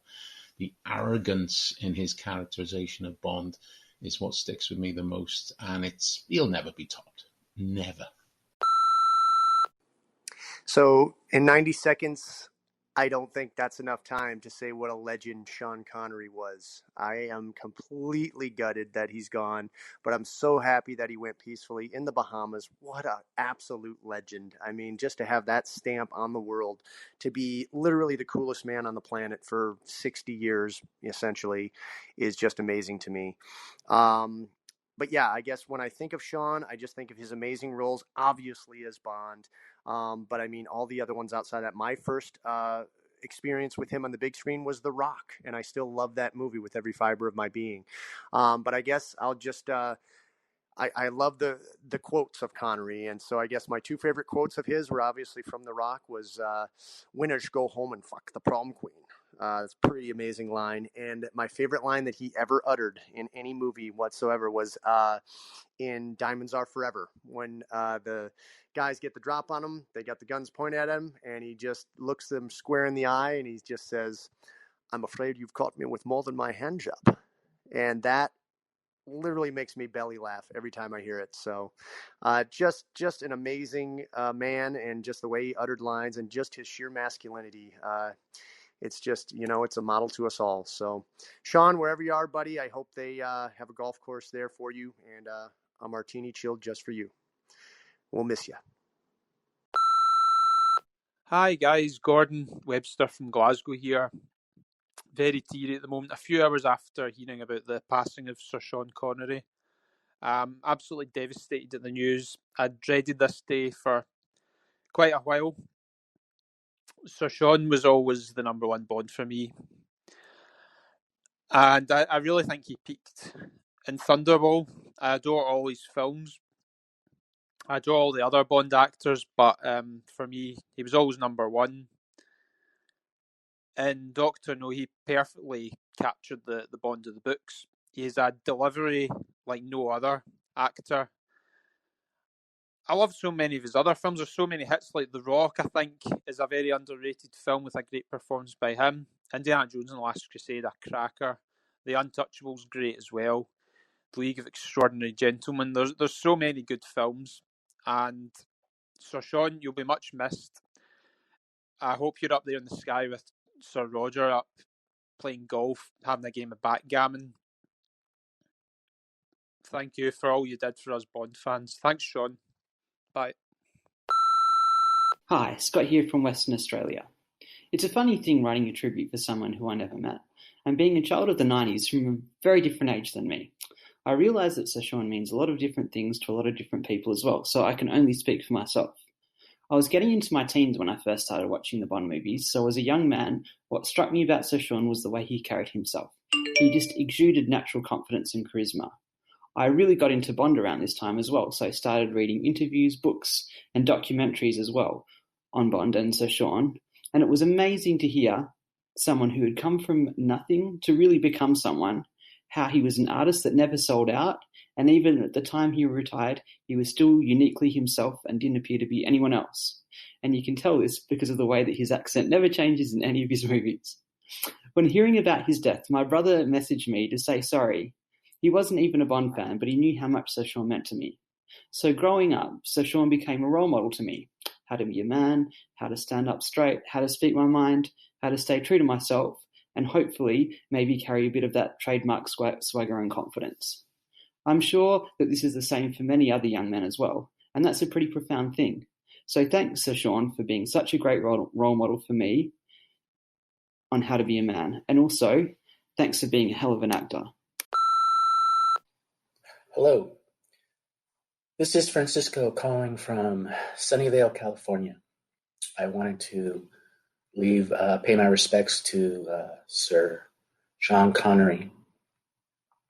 Like a lot of people of my generation, in my case, I was born in 1962, and that makes me the same age as James Bond is in the cinema. And like a lot of people, again, of my age group, I was first introduced to James Bond through my father at a double feature of Thunderball and You Only Live Twice in 1968. And I've been a big Bond fan ever since. So it's a bit sad to hear of Sean's passing, but he leaves a legacy that is very intense. He was the first James Bond, and he is my favorite, although I've enjoyed the other James Bonds along the way. Again, my thoughts are with his family, and I hope everyone will watch a Sean Connery James Bond movie and enjoy the gift of his acting as we continue checking out his Bond epics from the past and hopefully other movies that he's done along the way. Best wishes, Sir Sean. Rest in peace. Hi, it's Doug Thompson here, calling in from Christchurch, New Zealand, just to reflect upon the passing of Sir Sean Connery this week. Look, like many of you guys, I'm very saddened to hear that he's now gone. Just like when we found out when Sir Roger Moore passed, it was a bit of a blow.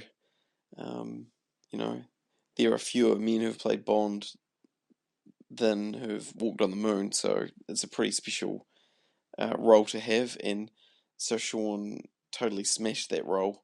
Dr. No, what a fantastic start to the franchise, and Sir Sean was a vital key to that success of that first film, and he was bloody consistent right through. Obviously, he cops a bit of flack for You Only Live Twice and Diamonds Are Forever for looking a bit tubby and disinterested, but I think that, in my personal opinion, the bigger criticism should fall on Diamonds Are Forever. Not that I don't like the film, I still enjoy it, it's just my least favourite of the Connerys.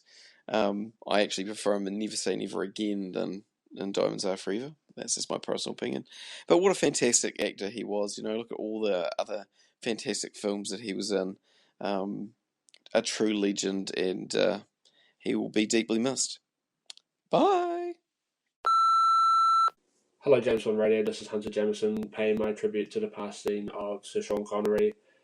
when Sir Roger Moore passed away and now Sir Sean, I just think there's a reminder that we look at these people as these godlike figures. We know they're people, as as it may sound, but we just kind of expect them to live forever, I guess. And my own personal memories of Sir Sean Connery, remember watching Doctor No for the first time, which was my first non-Daniel Craig Bond film. So it was quite an important film for me and my love of Bond. And what struck me about Connery, not just in Doctor No, but all of his Bond films, even all of his non-Bond films, was the maturity, the charisma, the magnetism. You couldn't take your eye off this guy whenever he was on screen. And to me, I think objectively he was the best Bond. He portrayed every aspect of the character so perfectly, and he was just a phenomenal actor, and he did it for a very, very long time. And this year has been particularly tough. We've lost a lot of just Bond legends. We've lost Honor Blackman, we've lost Diana Rigg, but Sean Connery, this one hurts a lot, and he was just a legend on and off screen, and he will be missed. Goodbye, Mr. Bond. Hi guys, it's David West here.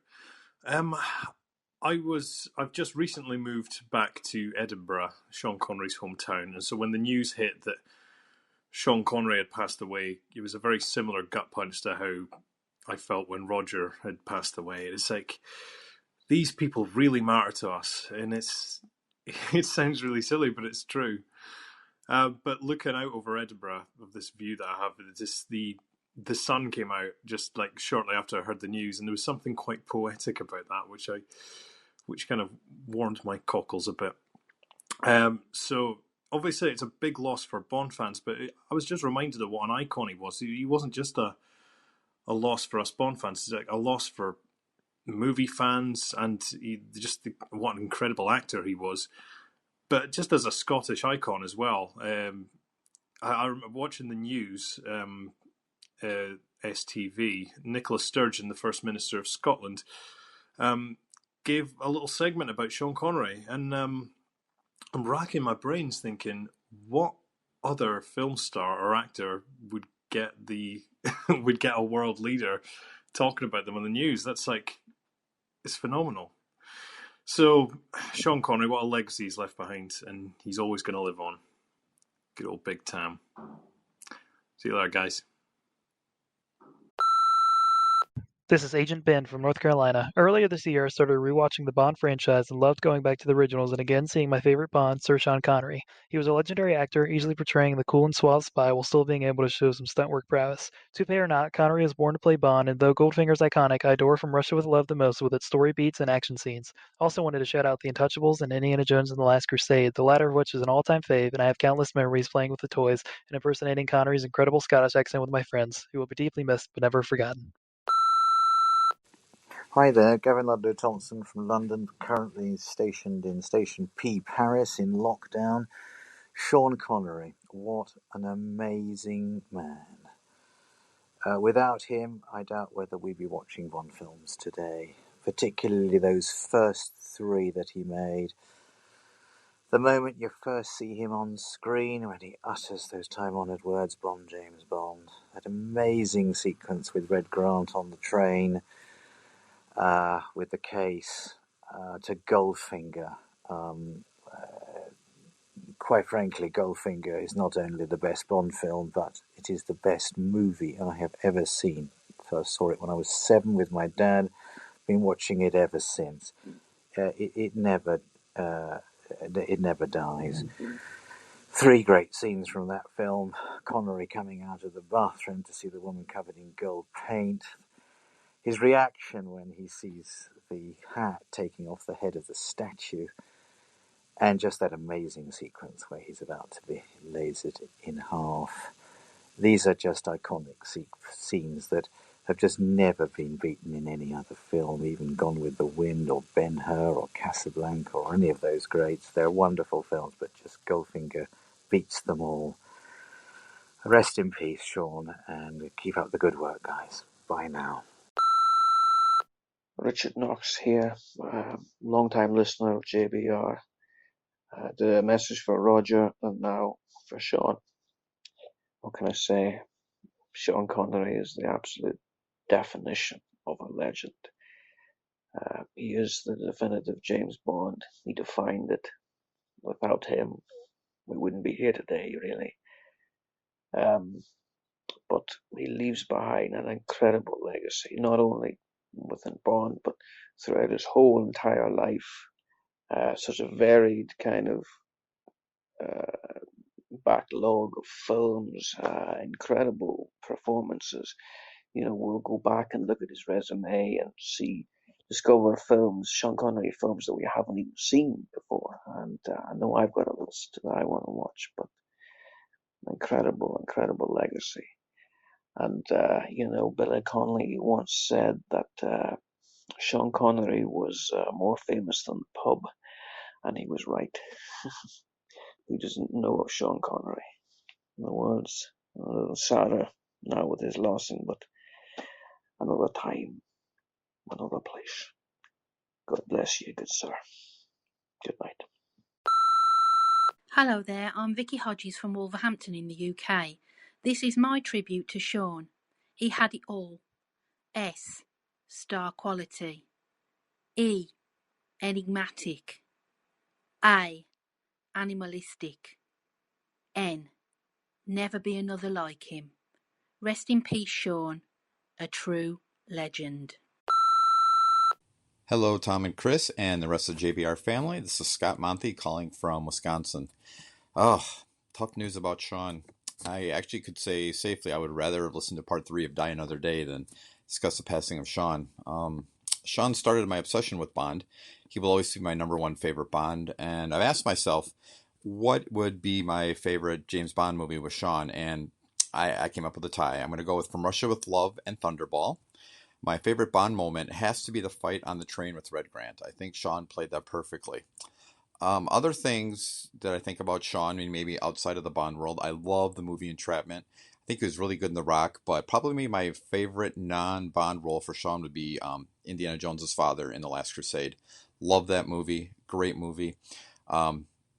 It's been a rough few months for the JBR family here. We've lost so many good actors. I'm just kind of disappointed now that next time I watch a Sean Connery Bond film, in my head will be like, oh, he's no longer with us. But I do want to say goodbye, Sean. Thank you for everything. Thanks for the memories, and I look forward to continue watching your films. Hi, this is Paul Lally from Dublin. When I first saw Sean as Bond, I was a kid, and I thought, nope, he's not as cool as the guy with the safari suits. But it didn't take me long to revise that opinion. I soon became completely enthralled to this guy who devoured the screen. I would pause my VHS copy of Dr. No before going into school so I could try to get myself into the headspace of that guy on screen. The guy who was tough, but not macho. He was handsome, but not pretty. He was cool, but not a poser. And he had style, but he wasn't a dandy. He moved how I wanted to move. He was unflappable. Sean, you really will never know how I watched you from the shadows as a child. And when I grew up, he had changed too. He could be more things. He could be real. He was comic, he was brave, he was old, he was fallible. In films where he was vulnerable through age or world weariness, he was just as great. And as we say goodbye to him, it's nice to have a Bond community to share in the loss. You only live twice, Mr. Bond. Once when you were born, and once when you looked death in the face. Well, through your legacy and fans in the Bond community, this is your second life, and we're happy to keep you alive forever in our hearts. Thanks for all you gave us, Sean Connery. Hi, Terry Adams, Station S, Slough, Gateway to the West. For a person I had never met to have such an impact on my life, Sir Sean Connery's passing was a sad day, no matter how much of a good innings he had had and how the legend will live on. For as long as I can remember, and at my age that's quite a way back, Sean was part of my life. For a while his face was the first thing I woke up to, as a large poster of him, listening to Goldfinger's Plans Over a Mint Julep, dominated my bedroom wall. As I sit here now, he still watches over me, now on my study wall, from yet another Goldfinger scene. He was and always will be my hero. As to why would take longer than the 90 seconds I have, but suffice to say, without him my lifelong Bond obsession may never have happened. When I'm asked who is my favourite Bond, I always begin the answer with, Well, apart from Sean Connery, for he was Bond, and those who followed all did a tremendous job, especially Sir Rog. But without Sir Sean creating the iconic character that epitomised coolness and style, we would not be twiddling our thumbs eagerly awaiting for No Time to Die to be released. Beyond Bond, Connery was the ultimate film star, a legend who played Sean Connery, no matter the character, and it didn't bloody matter whether he was a Russian submarine commander, an immortal, or a man who would be king. He was Sean Connery, a cinematic icon that strode across the silver screen like a panther. Rest in peace, Sir Sean, and thank you so much for unknowingly being a big part of my life. Hey guys, Bob Brodsky here from JBR Philly with my Sean Connery tribute. What can I say about Sean Connery? It all started for me in 1981 on the ABC Sunday night movie Diamonds Are Forever. Overnight, I became a super James Bond fan. Sean was the coolest there ever was. Go on to 1983, Never Say Never Again, plus all the other great movies he was in like Outland, The Untouchables, The Rock. Doesn't get any better than Sean Connery. He lived a great life. Rest in peace, Sean. My name is Ricardo Delgado. I'm a film illustrator, and I was a young kid in the 1970s when I watched Thunderball as my first Bond film on the ABC Sunday Night Movie, and watching Sean Connery in a rocket pack was one of the coolest things I'd ever seen as a little boy, and it made me a Bond fan for life. I just wanted to take a second to thank Mr. Connery for everything. Thank you, sir. You're one of the reasons I work in movies today. Thanks a lot, JBR. Hi, this is David from Hokkaido in Japan with my commentary on Sean Connery. I love Sean Connery as James Bond. My favourite moments are the casino scene in Dr. No, where he does the James Bond line. The scene where he shoots Professor Dent, also in Dr. No, and the opening titles of Goldfinger. That scene is just fantastic too. I think though Sean had his faults. One time I heard an interview where he said that the producers had asked him back to do Diamonds Are Forever because the previous film was not successful, and we all know that was not the case.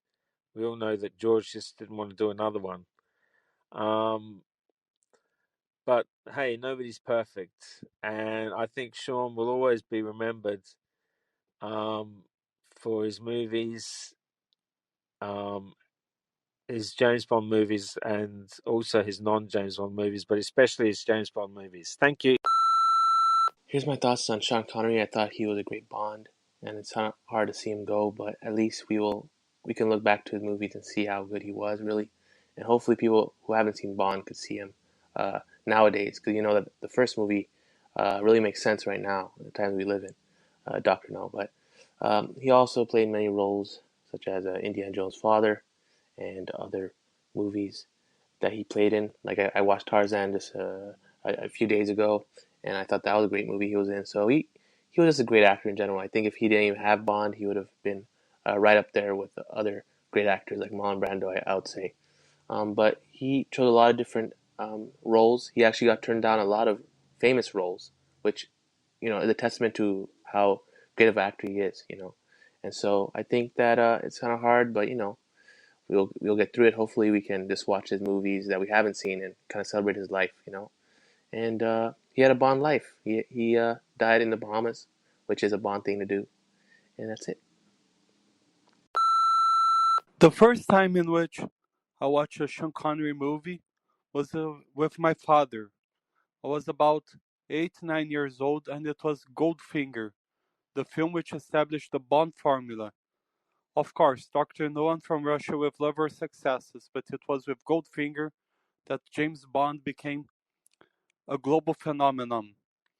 and that is why we are still watching the movies, reading the books, playing the video games, still today, and shall do so forever. For example, if 007 had failed at the movies, Sean Connery would not have been world famous. We wouldn't have the Bond movies today, and I wouldn't have been able to start the tradition with my father of watching every Bond movie in the cinema in the opening night since GoldenEye in 1995 when I was a 6-year-old kid. Thank you, Sean Connery. You will be forever remembered by all of us with the utmost respect, love, and appreciation. Rest in peace, sir, and I hope heaven has a golf course for you. Say hi to Sir Roger Moore for me. The name is Bond, James Bond, and the name is Ortenblad, Carlos Ortenblad, Carlos Arthur Ortenblad Jr. Cheers, fellow Bond fans. Hello, James Bond Radio. This is Joel Beaver. I am a musician from Cleveland, Tennessee, and I just wanted to jump on here and say how incredibly sad I am at the loss of Sean Connery. As a kid, I was born in '87, so of course my first viewings of James Bond came from my father taking me to see the Pierce Brosnan films. But after that, I quickly found them on TV, found the older films on TV, and found out that Sean Connery was the man, was my favorite James Bond. And it just breaks my heart to hear of his passing. I don't know much more to say beyond that, but I know many of you out there are feeling the same way I am as well. I was never able to meet the man, but it still feels like an incredible loss in our lives. Hello, gentlemen. This is Mark from Los Angeles. I'm a longtime listener. I love you guys. I'm so happy that Chris is back. That really makes the show what it is. So anyway, here we are with Sean passing, just another terrible thing that's happened in 2020. Very few words could describe, how we all feel about Sean. He was the coolest guy in the room, whatever room he was in, no matter what age he was. He had a presence that very few Hollywood actors have. I would say Cary Grant, Paul Newman, Steve McQueen, or others like him, but none of them played James Bond, although Cary Grant apparently was courted for it. Anyway, my memories, I don't know. I mean, there's so many from the moment he walked into the casino and Dr. No and says his line to all of From Russia with Love. I'm a huge fan of You Only Live Twice. Of course, the iconic style and panache of Goldfinger. He's a true original and will never have another. I always laugh when people rank their favorite Bond actors, and of course we like all of them for different reasons, but when they put Sean third or fourth in the list, just ridiculous. Anyway, thanks for everything. Love you guys. Bye.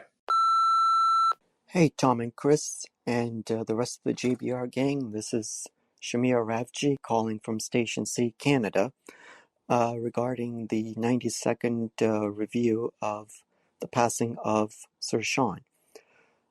Like many, I was gutted at the news of Sir Sean's passing, which I'm sure that many of us knew that he was getting up there in age and that his health was really deteriorating a lot, but can't still help but feel that it's such a lousy feeling. But it's also an opportunity to celebrate his life as well and what he meant to the James Bond franchise and just his other works of his cinematic works. So you can also celebrate his life too.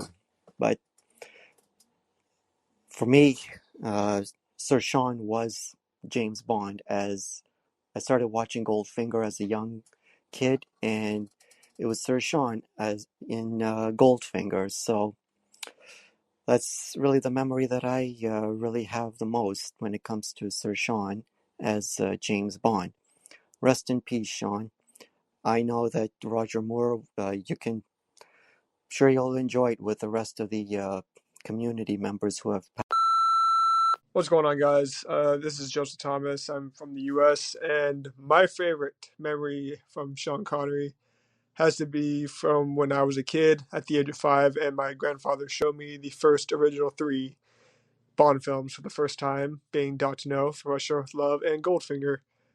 And I just remember once we finally got to Goldfinger, and quite frankly, I was watching Bond get his ass handed to him by Oddjob, and I was just stunned to be seeing this transpire, saying, this can't be happening. Bond is the strongest. He's the best secret agent. How could anybody be better than him or stronger? And my grandfather turns to me and says, yes, Bond, Oddjob is stronger than Bond, but Bond is more intelligent. He's smarter. And in the end, that'll be what matters when he defeats him. And he was right. And that, for some reason, those words kind of stuck with me in life, I guess. And watching those films with my grandfather when I was a kid is one of my most cherished memories. And I can't thank Connery enough for giving me that memory with my grandfather. It made me a lifelong Bond fan, and it's one of my most cherished memories I have. So rest in peace, Sir Sean Connery. You will be forever missed. Hello. Dale Grant here, calling from Liverpool, which I guess would be Station L, Station E, something like that. I don't know. I've never done one of these before, so bear with me. But Sir Sean, what an absolute travesty. I mean, let's be honest. He was getting on. It was a decent innings, but I didn't know that he was ill. So it came out of the blue, much the same way Sir Rog did. So another one bites the dust. My earliest memories of Sean would have been, do you speak English? I speak English. Who is your floor? Rather questionable impersonation, of course, of Diamonds Are Forever. And that was the first film that I ever saw him in.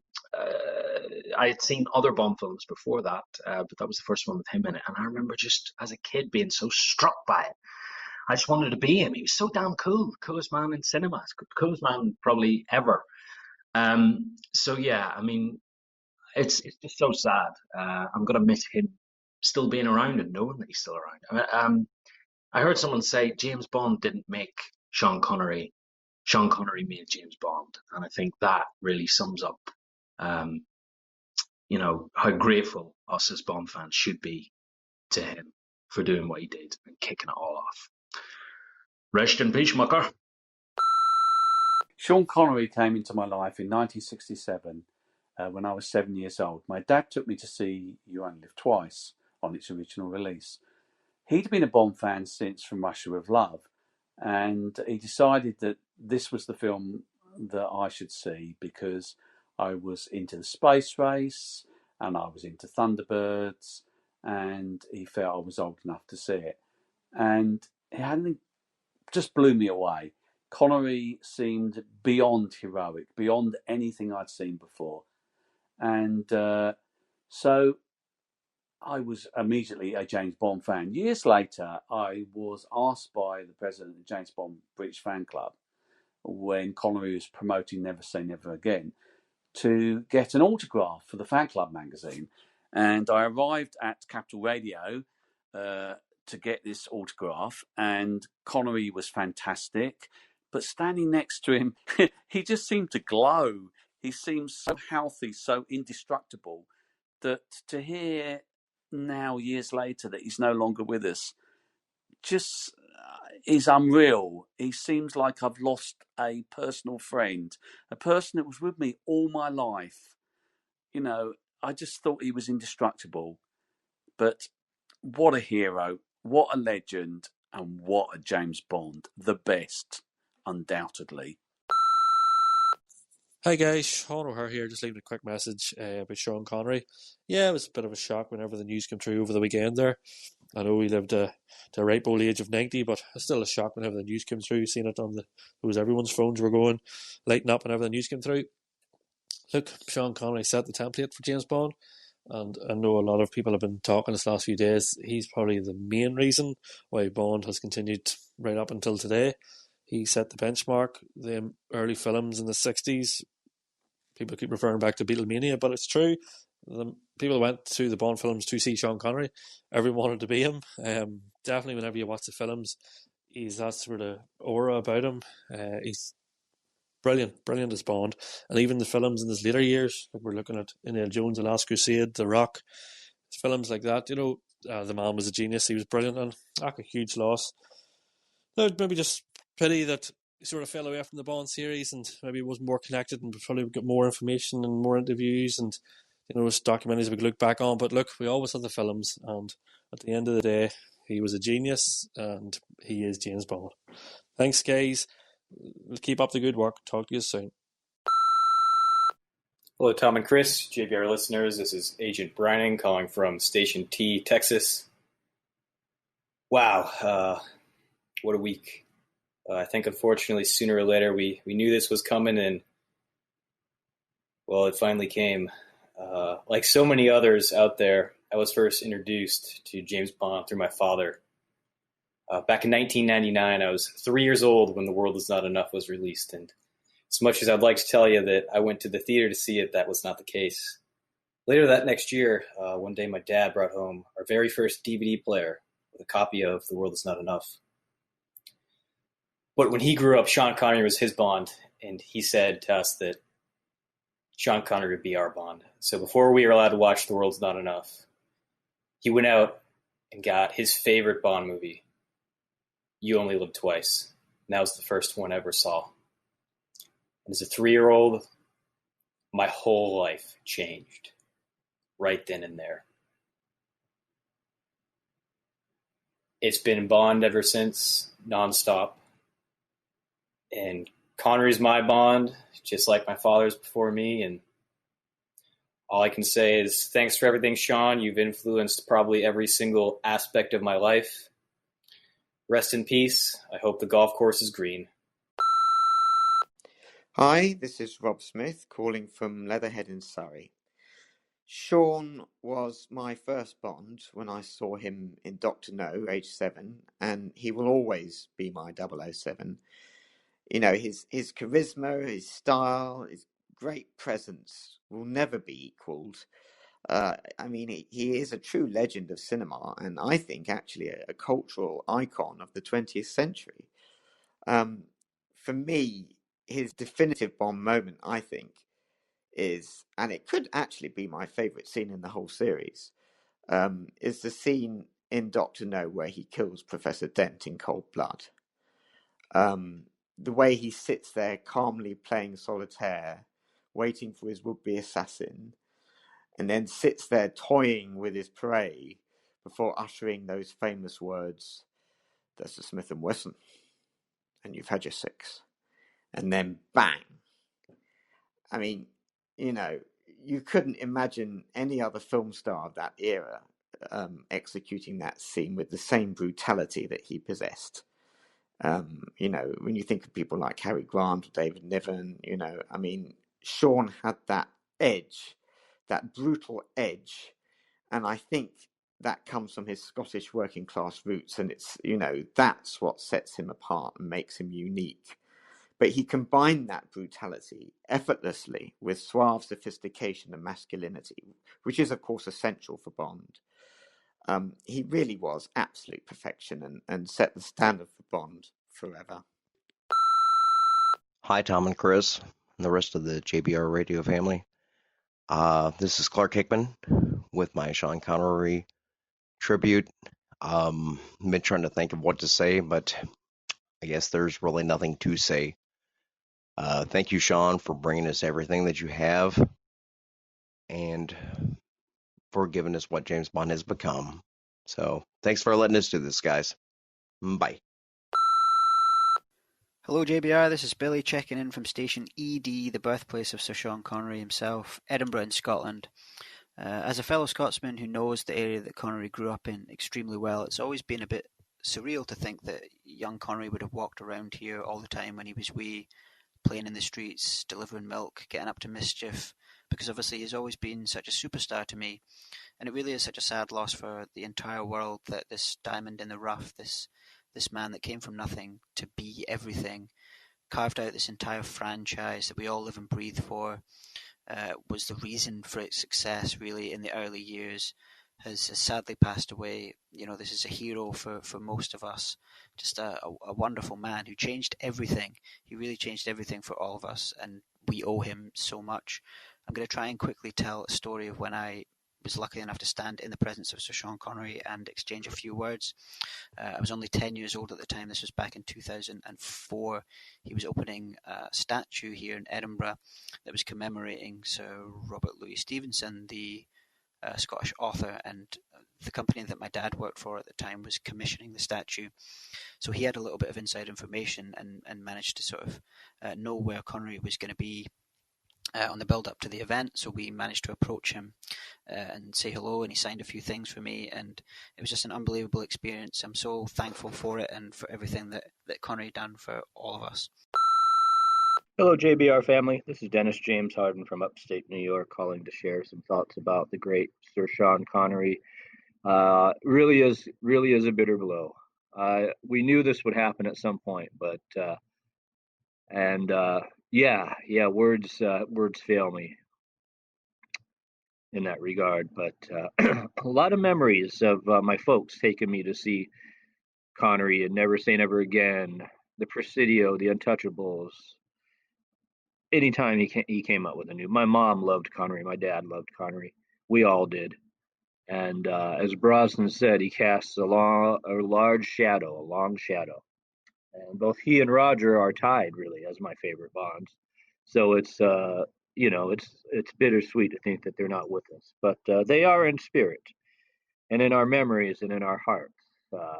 Sean Connery will always be with us forever. One of the things that, as an adult, I remember an interview with Jay Leno. He once said, "All work is honorable up to a point."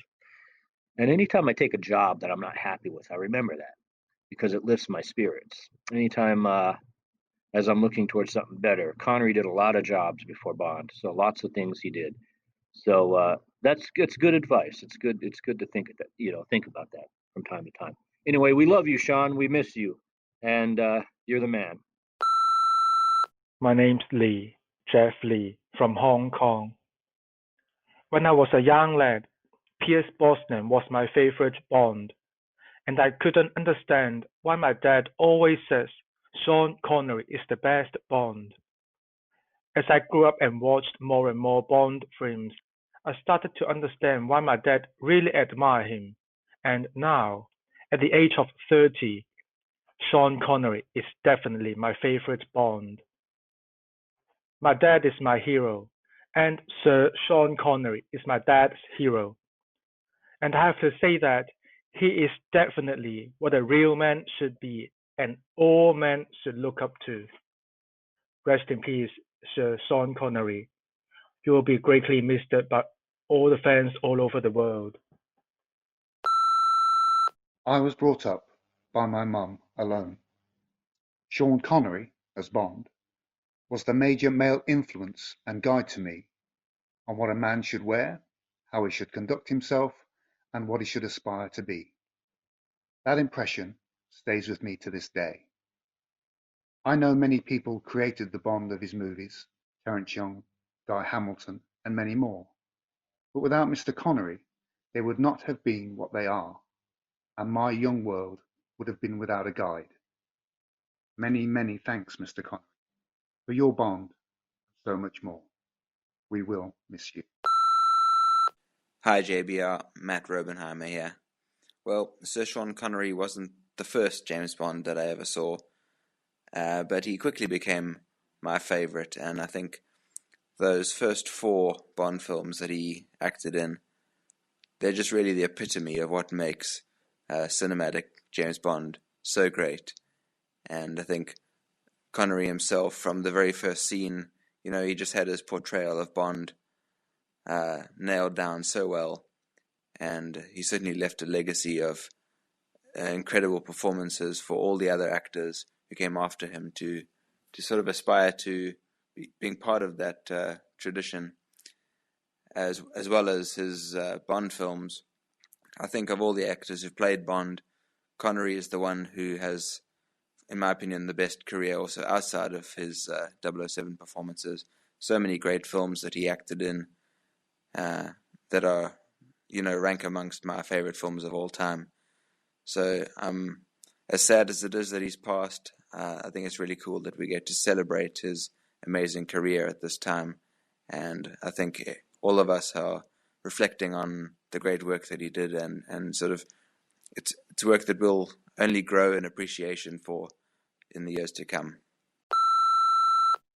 Alistair from Northern Ireland here. I was actually watching Thunderball when the news broke about Sean's passing, and I was just admiring the sheer balls of the man as Bond. He is, alongside Gene Hackman, Clint Eastwood and Michael Caine, the last of that super generation from Hollywood, with Roger passing a few years ago. He was the first action star and the father of the modern blockbuster, long before Jaws and all those other blockbusters came along. As George Lazenby and Pierce Brosnan have said, Sean is and was James Bond, and the rest of us are simply imposters. But after Bond, he went on to have a very successful Hollywood career, unlike most of the other Bonds, with maybe the exception of Craig. He was excellent in The Untouchables, Highlander, and Indiana Jones and Last Crusade, playing Indy's dad. Also another cracker was The Rock. And if you imagine an older, retired Bond, then that's exactly what you get with him, and it's brilliant. Some lesser-known films that he's superb in was Marnie, directed by Hitchcock, plus Connery's own favourite, called The Hill. Check those out. He was and is the ultimate Bond, simply for the legacy he created all those years ago, and it's still lasting over 50 years now. So Sean, you will be sorely missed. Thanks for the memories, and wherever you are, playing golf, raise a glass, martini, shaken and stirred to all of us. Thanks, Sean. Good evening, James Bond Radio. I've loved James Bond really since I was a teenager. Played Royal St. George's in 1976 and was completely and utterly taken in by the magic of Bond, golf, Ian Fleming, as I played the links down in Sandwich, Kent. James Bond played Penfold Hearts, which I also played that day back in 1976. And my favourite film, of course, is Goldfinger. The golf match is actually described shot by shot, hole by hole in the book. And if you want to play Royal St. George's Sandwich, have a read of the book first, and you shouldn't go far wrong. Rest in peace, Sean Connery, the best and the coolest Bond that's ever been. My name's John Smith, and my recollections of Sean Connery have been in the front of my mind for the past few days, I'm sure, with all of you.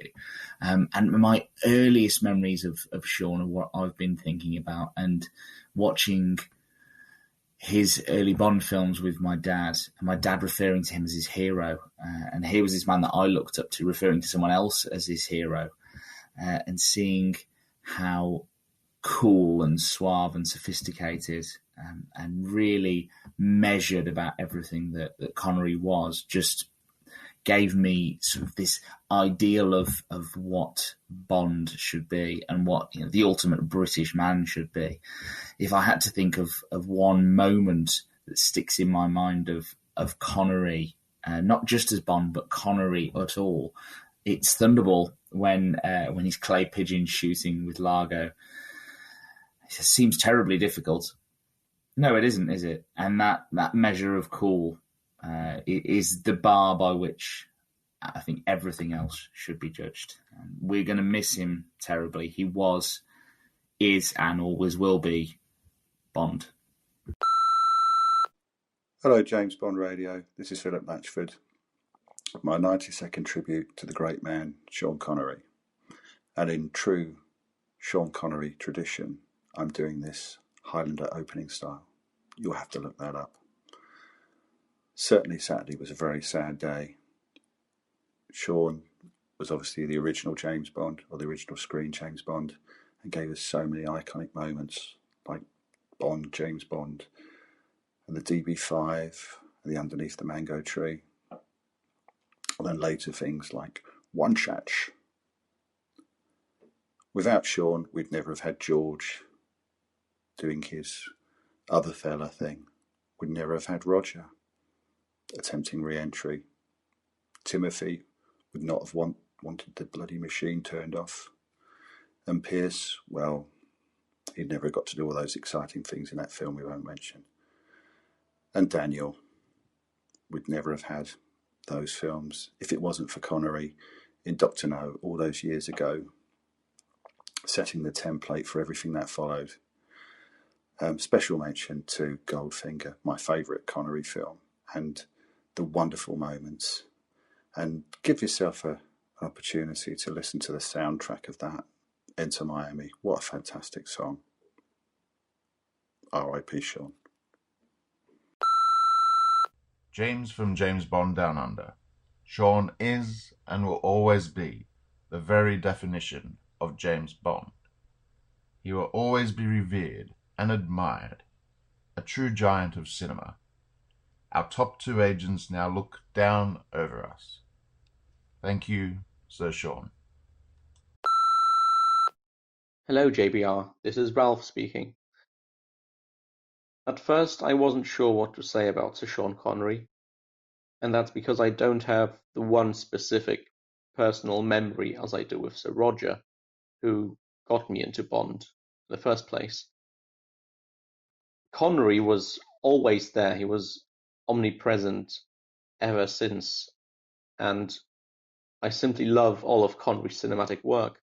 Watching his films has given me so much joy and excitement over the years. I mean, the 1974 Murder on the Orient Express is my all-time favorite non-Bond film. And then you have classics like Last Crusade, The Untouchables, The Name of the Rose, The Rock, Hunt for Red October. And of course you have Bond. Actually, without Sir Sean, this voice message wouldn't even exist, because there would be no JBR and no JBR community. There would be no Bond, no Indiana Jones, none of all the other films Bond has inspired over decades. And my life, I think I can say that our lives would be much emptier. And that's why I salute you, Sir Sean, because you were a true cinematic legend. And you may have left our world, but you will live on forever on our screens, which is a bit like diamonds. They are forever as well. Temple, John Temple here, Station G, Sweden. What to say? Words fall to naught. Gutted. The first Bond film I ever saw at the tender age of 8 was A View to a Kill. Already the following weekend I made my dad and go and rent all the Bond films we could afford. He rented From Russia with Love, Goldfinger and Thunderball. And each of them have at different times in my life been my favorite. For the past 10 years or so, it's been From Russia with Love. Man, Sean really looked at dog's bollock in that one. What a man. Yeah, they sure don't make them like that anymore. Sir Thomas Sean Connery, we salute you. We owe it all to you. Thank you. Cheers, skål. Hello GBR, Howard McCann speaking. Thank you for the opportunity to lead this message. Like for everyone, it's so sad to think Sean Connery is no longer with us. His passing marks the end of an era for which he has left an indelible mark on cinematic history. He'll forever be associated, of course, with bringing the character of James Bond to the big screen with such a seismic impact around the world. But he made many other great films too, such as The Hill and The Man Who Would Be King, which showed what such a fine, versatile actor he was. I was first caught hook, line and sinker into World James Bond after seeing a double billing of reruns at the cinema around about 1970. These eye-opening films at an impressionable age of about 11 were the catalyst to becoming a lifelong Bond fan. I was bitten by the bug, which you will all recognise as a quote from Diamonds Are Forever, the first James Bond film I saw on its release in 1971. I don't know if it was to mark the return of Sean Connery's 007, but there was a Diamonds Are Forever souvenir brochure on sale in the cinema foyer, which I promptly purchased, and since then, Sean Connery became and will always remain my definitive Bond. What do you think would be a fitting memorial to perpetuate Sir Sean Connery's memory? I think a statue of him unveiled in his birthplace of Edinburgh with the words Scotland Forever would be ideal. Long live Sir Sean Connery. Hi everybody, this is Don Zuiderman calling from the Netherlands with my tribute for Sir Sean Connery.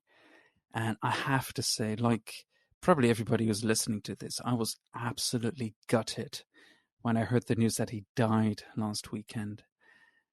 He's been such a major part of my life, more than 30 years. I was only 6 years old when I first saw him as James Bond, and he has always been there, and now he's gone, and it's so weird. That being said, I'd like to share a memory that I have of seeing a photo long ago when I was still young, and I found out this photo was actually taken at the film festival in Cannes in 1981, where you have Roger Moore and Sean Connery sitting back to back, and they're laughing, and they're having a glass of champagne or something, smoking a cigar. And I remember distinctly seeing that photo as a kid, and I thought, who is that other guy sitting next to Roger Moore? He's so old and bald with a weird mustache, and why are they laughing? Who can it be? And it took me a very long time to actually realize that's Sean Connery. He looks so different, but you gotta love him. Sean, enjoy wherever you are. Hello, this is David Zaritsky for the Bond Experience, sharing my thoughts about Sean Connery's passing. I did a few videos talking about this, but certainly his body of work has influenced me so much. I probably should talk about the style of what he's incorporated. Walking like a panther, the security, the confidence, the pithiness, the one-liners, somewhat snarkiness mixed with a certain badass. That is the template, and that's what I've tried to use over time, probably mostly unsuccessfully because I'm not Sean Connery. But it doesn't matter. It's something that we can emulate and connect with. And his Bond, his portrayal is still my number one in everything that I say. And I'm going to leave you with one thought. People don't exactly pass on. They live in the faces, the minds, the hearts, the thoughts, and the experiences of the living. And because of that, Sean Connery is not going to go away. He's going to live in all of us, his body of work and the experiences that he's created over time. And for that, I'm particularly grateful. Thank you, Sir Sean. Thank you for everything. Hello, it's Henrik Jordan. When I saw my first 007 movie ever in the cinema in 1977, it was of course A Spy Who Loved Me, and I was immediately hooked by the magic of James Bond. In those days, there were no Bond films on German TV, but luckily in my hometown of Berlin, they started a so-called James Bond festival in a small cinema, which actually lasted roughly until 1982. One Bond film every week, starting with Dr. No, next week From Russia, all in chronological order. My father told me beforehand that my little corgi toys Aston Martin with all the crazy gadgets, which I've got long before I knew who James Bond actually was, would be featured in Dr. No. My disappointment of the car not showing up kept me from going the second week. But then my father said maybe it was actually Goldfinger. And as week 3 started, I was totally blown away. That car was as cool as Roger Moore's Lotus. And that guy, Sean Connery, was also as cool as hell, maybe even cooler. I accepted him quickly as one of my James Bonds. And I also liked that Australian other fella. Got all the soundtracks, seen all the films over the course of 5 years again and again, most of them starring Sean Connery. I followed the career of the great Scotsman and caught many of his films on TV and all his new movies in the cinema, which were a lot. Even after retired, his wonderful presence was always, present. Now Sean can have many drinks with his old friend Roger in the afterlife together. I hope both of them will have eternal peace. Salute, Sir Sean. Hi all, this is Fraser from Leicester in the UK. Seeing the news at the weekend was like a kick in the guts, really. in some ways, I was quite surprised at just how down it left me, because you knew it was coming. You'd seen him looking quite frail in recent years, but you think they're going to go on forever, don't you? For me, favorite Sean Connery moment is in Dr. No. It's the opening introduction in the casino in Dr. No. The way he says the line, the way he lights a cigarette, casually, and then tosses the card across the bays. Just oozes confidence, and for me, that's Bond right there on the screen. He's been in some of my favourite films as well, outside the Bond franchise. So, we'll always have those to look back on, though, won't we? Hope everyone's well, and catch you all soon. Cheers. Hey there, Tom, Chris, and the rest of the JBR team. My name's Matthew, long-time listener, first-time caller. What can I say about the big man that hasn't already been said? Naturally, we're going to watch the films next few days, next few weeks, and celebrate the body of work he did. He's the reason why we're still doing this right now, talking to you guys about James Bond. He was the blueprint, everything that goes with it. And I can go on and on about how great he was, but I just want to make this a little bit personal because I haven't got much time. So basically, when I was growing up, me and my brother, my dad would force us to watch a Bond movie every Sunday. That was the rule, as a responsible father should. Anyways, 9 times out of 10, when it was my dad's choice, we would pick a Sean Connery, and we would watch all the classics, Dr. No, Goldfinger, time and time again. And being older now, I live in America, and I've lived in America for the last 3 years. Anytime I watch a Sean Connery movie, especially a Sean Connery movie, I just think of them amazing memories, being a kid with my brother and just watching classic Connery in his prime. And it's just simple things like that bring us together, And I get a simple text from my brother or my dad, and it'll just spark that connection. So I just want to say, we're always in your debt, Sir Sean, and we love you, man. Take it easy. Hello, James from Southport, Merseyside. Sean was the last of a dying breed, a true Hollywood legend. Thank you for the memories. Rest in peace, Big Tam. Hello, this is Eric Illy from Montana in the United States. Sean Connery is one of my favorite actors of all time. While I cannot say he is my favorite Bond, he had an undeniable screen presence that made him pleasurable to watch. I remember a good example of this occurred when I was watching the movie Robin Hood, Prince of Thieves way back in the early 1990s. During most of the film, the crowd was pretty sedate, but Sean has a very brief role at the end, and when he pops up on the screen, everybody actually cheered. During his years as 007, Sean established James Bond as the gold standard for action heroes. George Lucas thought he had invented a better hero in Indiana Jones, but it's quite ironic that Sean, as the original James Bond, was cast by director Steven Spielberg as Indy's father, because he thought no one could play the role as well as Sean. But for me, the best example of Sean's acting ability was in the movie Finding Forrester. He still has that same strong screen presence, but also shows a whole new level of vulnerability not shown in other films. So as we mourn the loss of Sean Connery, I would recommend watching Finding Forrester besides the Bond films as a great way to remember what a talented actor he was. Hi guys, this is Mark Hernandez calling in from the Nene Valley with a few thoughts about the big man, because it's just devastatingly sad that Sir Sean has passed away, particularly at a time such as this. But, what a life, one that was well lived by him and on his own terms.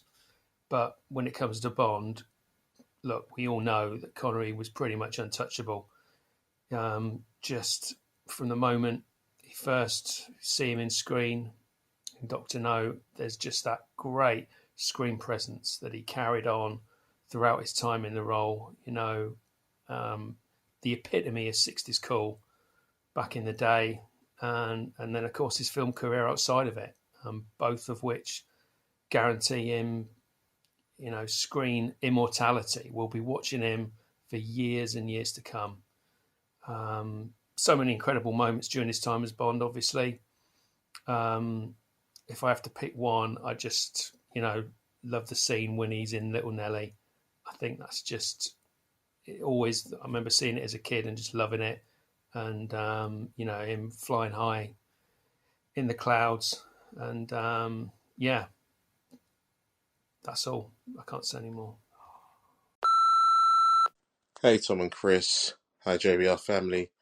This is Buki from London with my 92nd tribute for Sir Sean Connery. As far back as I can remember, Sean Connery was my earliest memory of James Bond, seeing him on the big screen, not on the big screen actually, seeing him on television in the 80s with Dr. No and From Russia of Love. And ever since then, I've been hooked some 30 odd years later as a Bond fan, and Sir Sean Connery is definitely up there as my Bond.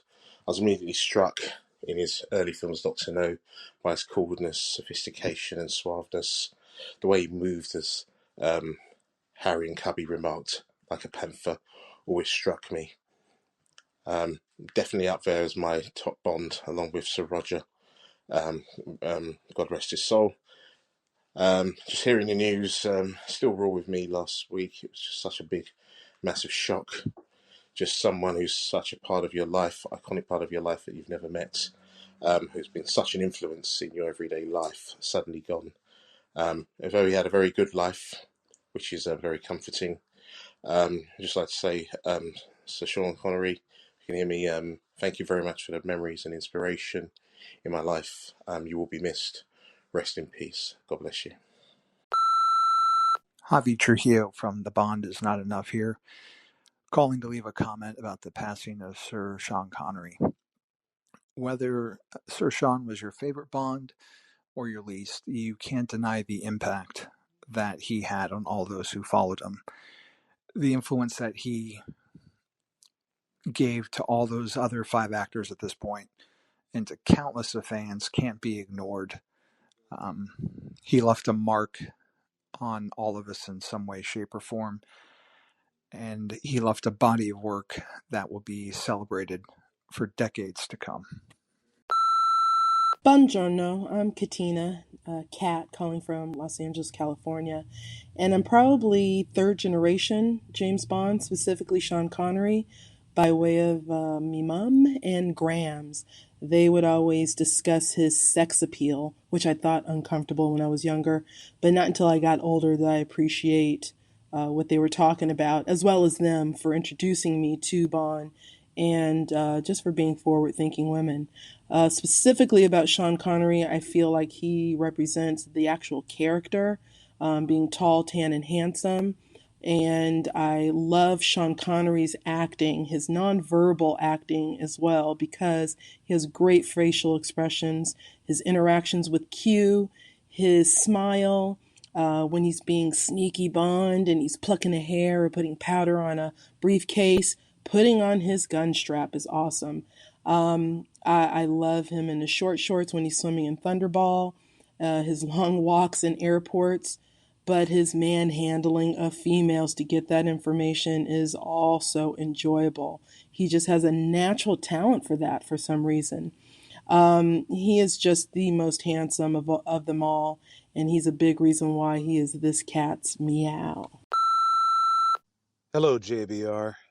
This is Dave in New Jersey, longtime listener, first-time caller. When I was a kid, I had a casual interest in James Bond. Roger Moore was James Bond at the time. What I loved even more than the films, which I hadn't really seen all that much of, was the theme song. Love that James Bond theme. Well, I was at a church bazaar, and I was looking at records, and there it was, the James Bond theme. It was on an album called Dr. No, and it said right on the cover, James Bond. But there was a different guy on the cover, and I was really confused. So I went over to my dad. I was just a kid, of course. And I said, Dad, who's this? This is not James Bond. He said, oh, no, that is James Bond. That's the first James Bond. Well, that blew my mind. I did some more research at the local library. Turns out there was a guy named Sean Connery who played James Bond.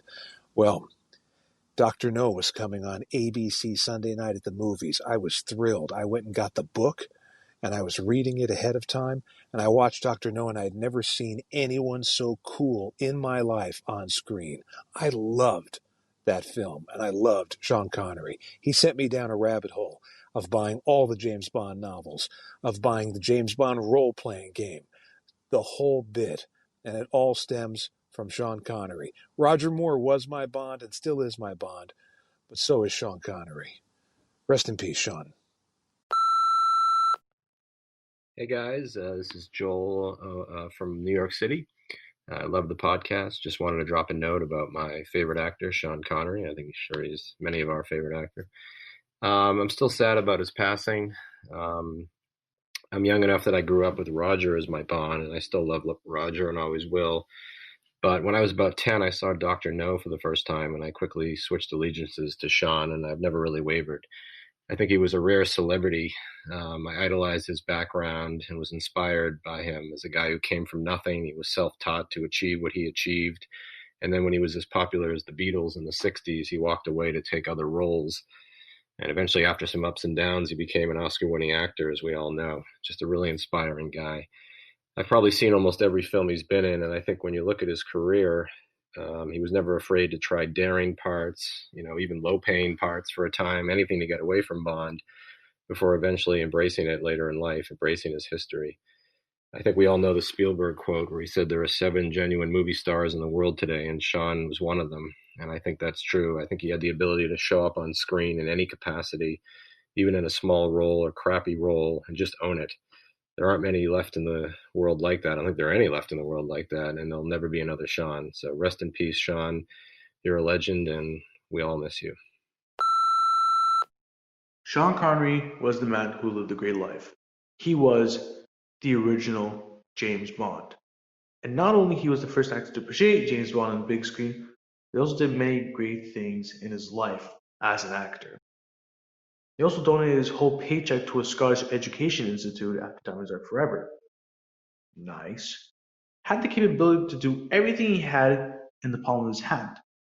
And after many years of being in films for God knows how long, he settled down with family and friends and lived the last few moments of his life. He was even grateful to turn 90 this year before his sudden death. Here at Live and Let Drive, we salute Sir Sean Connery for what he had accomplished and how grateful we are to have him as original 007, specifically the whole Bond community.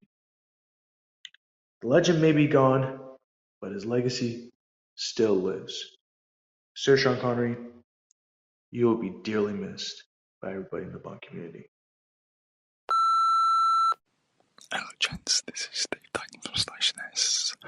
When I was growing up, there was only one James Bond, Roger Moore. I watched all the films and couldn't wait for the next one to come out. But that was as far as my fandom went.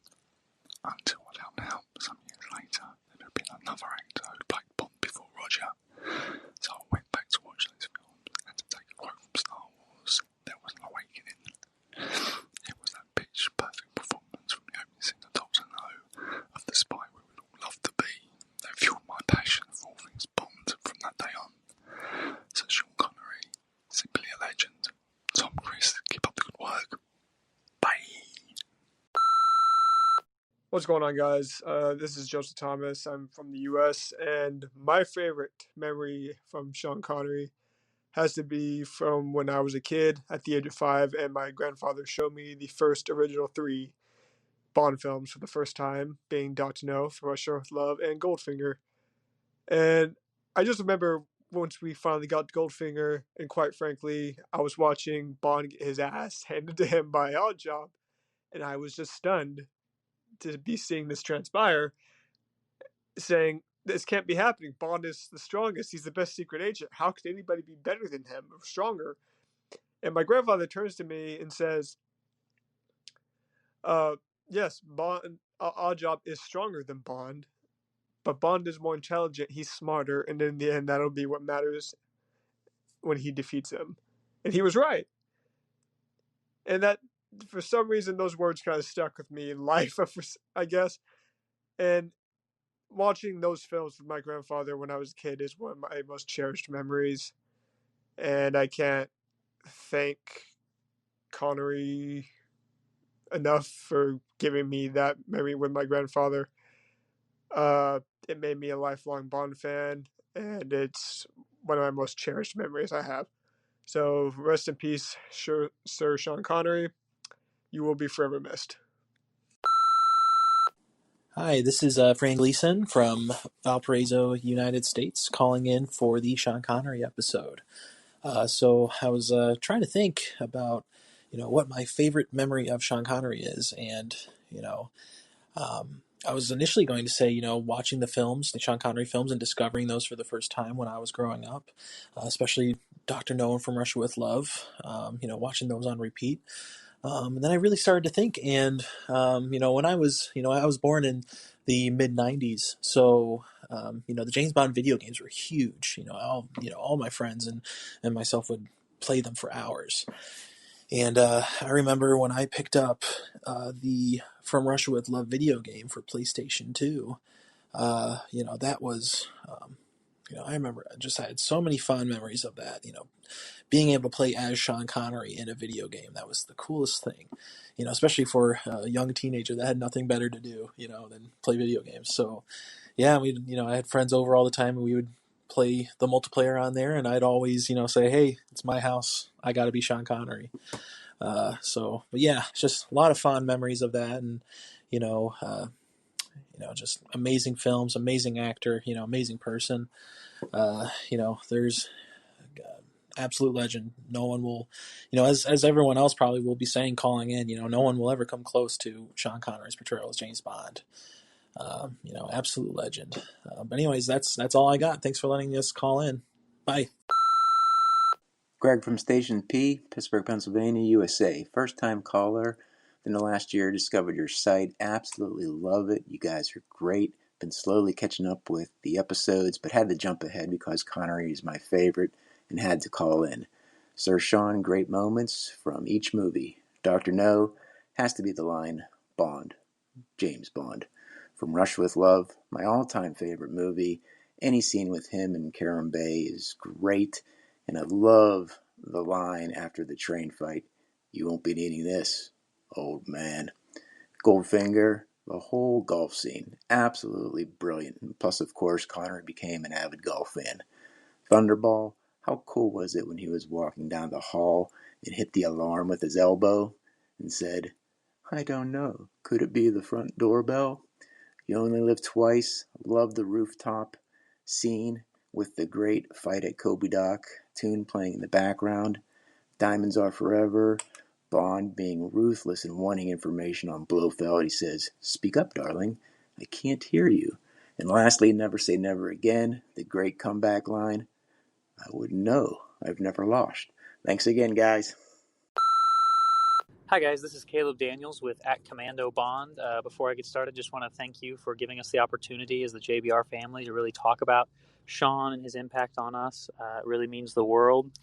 Sean was really my Bond, even though I wasn't born until 1997. He was my first opportunity to learn about the character in the franchise. My grandfather gave me a couple of his movies when I turned like 12, and I was just fully immersed. And, I grew up in the Midwest, so no one really was into Bond, and anytime I tried to get my friends to watch it, they just never understood. But Sean, to me, is such an icon of just class, style, and cool.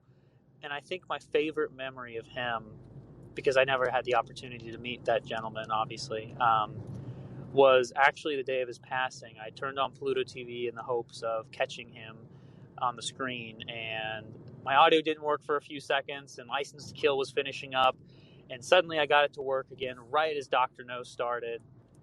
And seeing him and Louise Maxwell together in that first moment, just hugging each other, the sardonic humor and the real compassion, the person that we all want to emulate and believe was in that scene.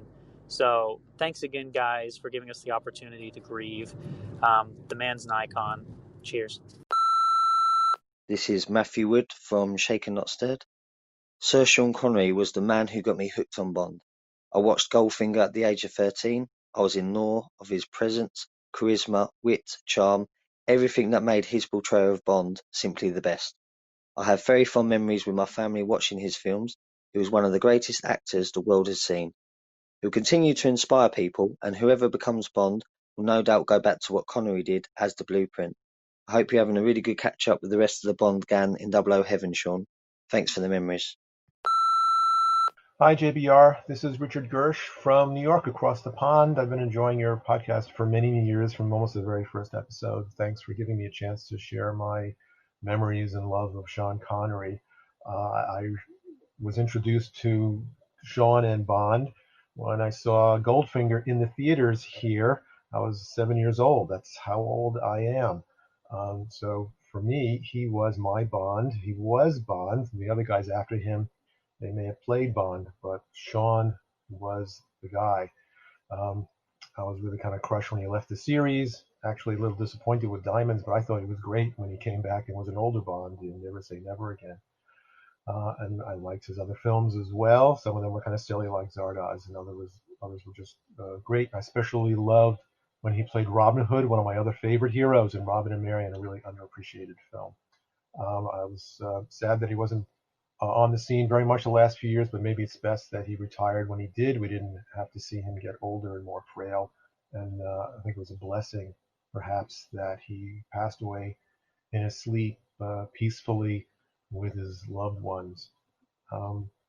So, of course, I'll miss him, but we'll always have him on film. And that's great for us. So, thanks. Keep up the good work. Hey JBL family, this is Tom Ingram from Station S, Sweden. Just some thoughts about Sean Connery, sad passing.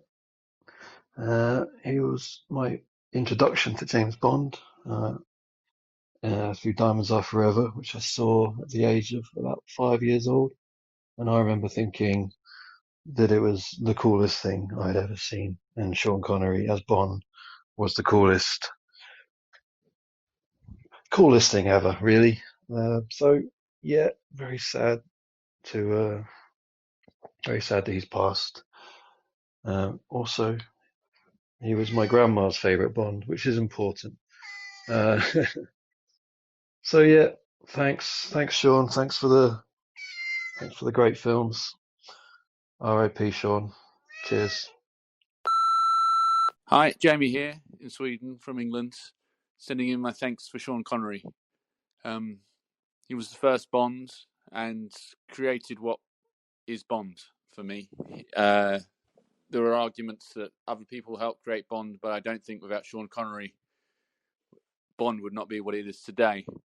I'm also just thankful for Sean Connery. He was, in a lot of ways, especially as I was born in the 80s, he was more than Bond. He was Sean Connery. He was the guy you wanted to look like when you get to 60. And he's also just a man with just such amazing confidence. There aren't many actors that would wear the wigs and just be able to look so fantastic and be amazing. You think of Highlander, Hunt for the Red October, The Rock. He was just amazing. When I watch Indiana Jones and the Last Crusade, I don't think of him as James Bond. He is Indiana Jones' dad. And lastly, the man who would be king. He's just amazing. And like I said, without Sean Connery, James Bond is not what it is today. Hi, it's Matt here from the James Bond Complex. I'm here to talk about the late, great Sir Sean Connery, passed away on October 31st. Here to recollect my thoughts on this actor. He's, as much as I appreciate him for Bond, I think because I'm a child of the late 80s, early 90s, I was a child, very appreciable. I appreciate him more for the parts he played during that time. I'm thinking about Highlander, thinking of Indiana Jones: The Last Crusade, where his relationship with Harrison Ford is brilliant. It's a brilliant dad movie, for me at least. I love the Hunt for Red October. I think it's the best Jack Ryan movie. It's one of the better Mediterranean movie. It's his follow-up to Die Hard, and he's on like, it's a fantastic film. I'm thinking of The Rock too. It's probably one of the better Michael Bay films. It's still very entertaining. As for Bond, the one movie I usually go back to all the time is Doctor. This is a movie that I appreciate. It's just like Shepherd's Pie. It's a comfort food Bond movie. I can put that anytime. On a rainy day, it's perfect. It's beautiful sunshine, beaches, Ursula Andress. So comfy. Take care, guys. Bye-bye. Hello, everybody. Agent Bootle here from Station P, Preston. So it's sad times. The legendary James Bond, Sir Sean Connery, has passed away. He'd obviously been poorly for a while, and from some of those last photographs posted of him on the internet, I suspected something was wrong, and I'd suspected dementia. For those of you who may have experienced that in your families, you'll realise what a cruel, cruel, cruel disease it is. But that's not how I want to remember Sean. I obviously remember Sean as being the first actor to play Bond, the cinematic 007, the cool 1960s icon. I distinctly remember the first Sean that I watched, which was You Only Live Twice, and even as a young lad, that scene in the bath with Tiger and the young lady stuck in my mind.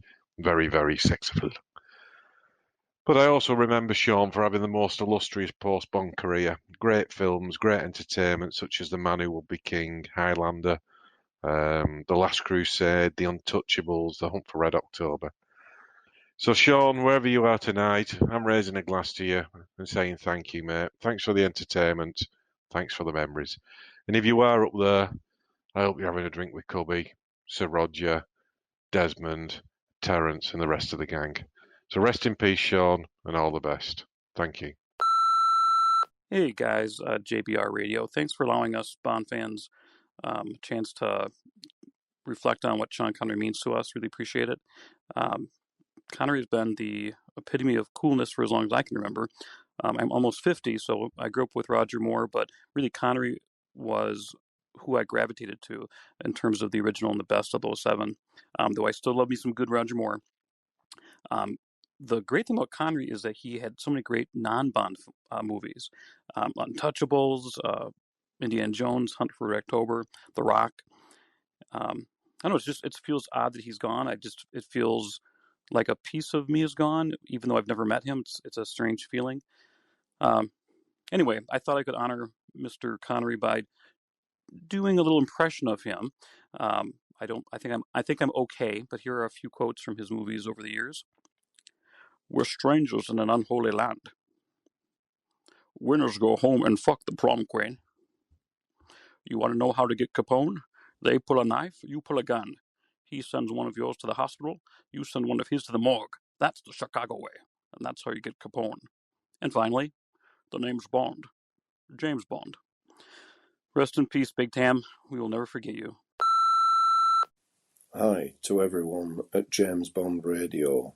My name is Mac, Gary Mac, from Lancaster in Lancashire, with my small tribute to one of the greatest actors of his generation, Sir Sean Connery.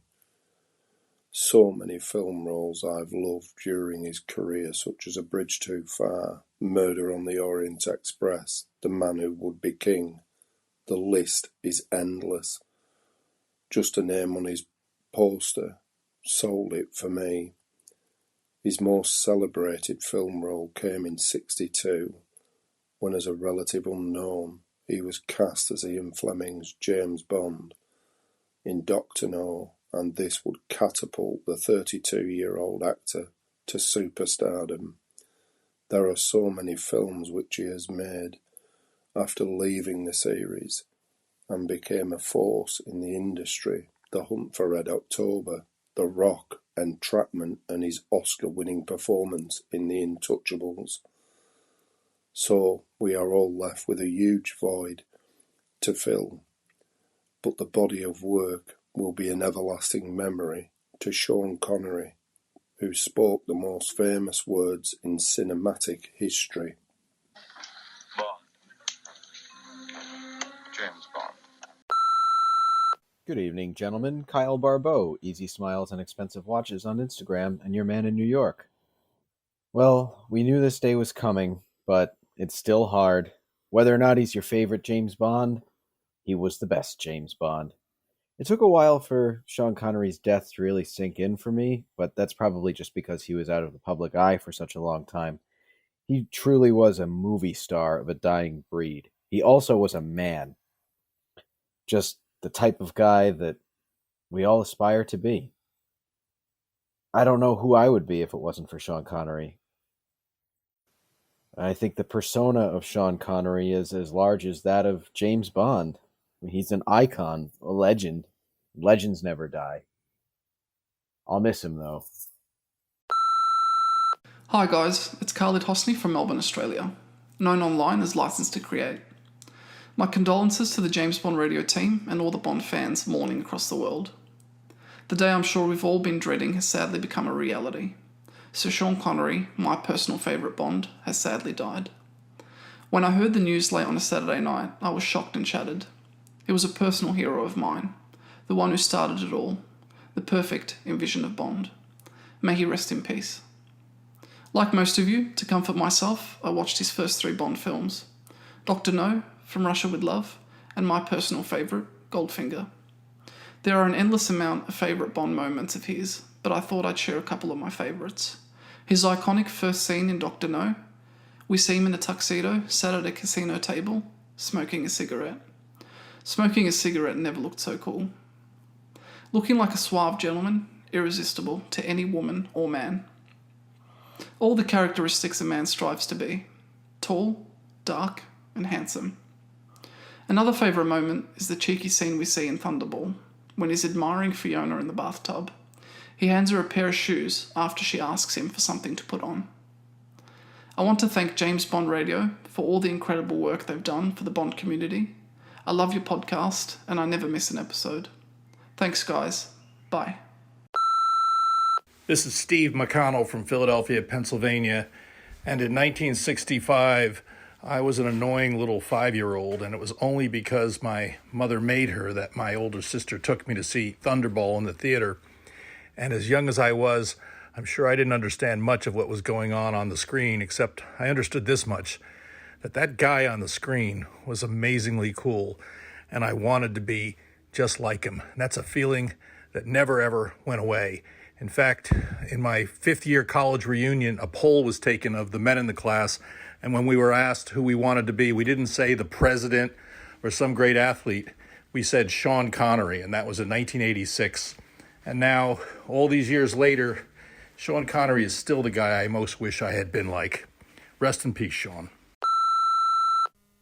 Hey guys, it's Michael Kirwan here, and I had the distinct pleasure of editing this podcast, so I've been spending the last 4 hours listening to everyone talk about their memories of Sean, and to be honest, there's nothing really more to be said. Everyone's kind of said it already, but he was a legend. He is James Bond. He is everything we love, and I think an actor is so powerful when you know people ring you up to ask you if you're okay when he dies. So my favorite Connery Bond moment is one that, funnily enough, hasn't come up yet, and it's when he's in Palmyra with Largo, and they're shooting the clay pigeons, and he says, "This looks terribly difficult," and of course it wasn't terribly difficult, but he was everything to me and to Bond fans around the world. So take care, guys, and we'll see you soon. Hope you enjoyed the show. Good night.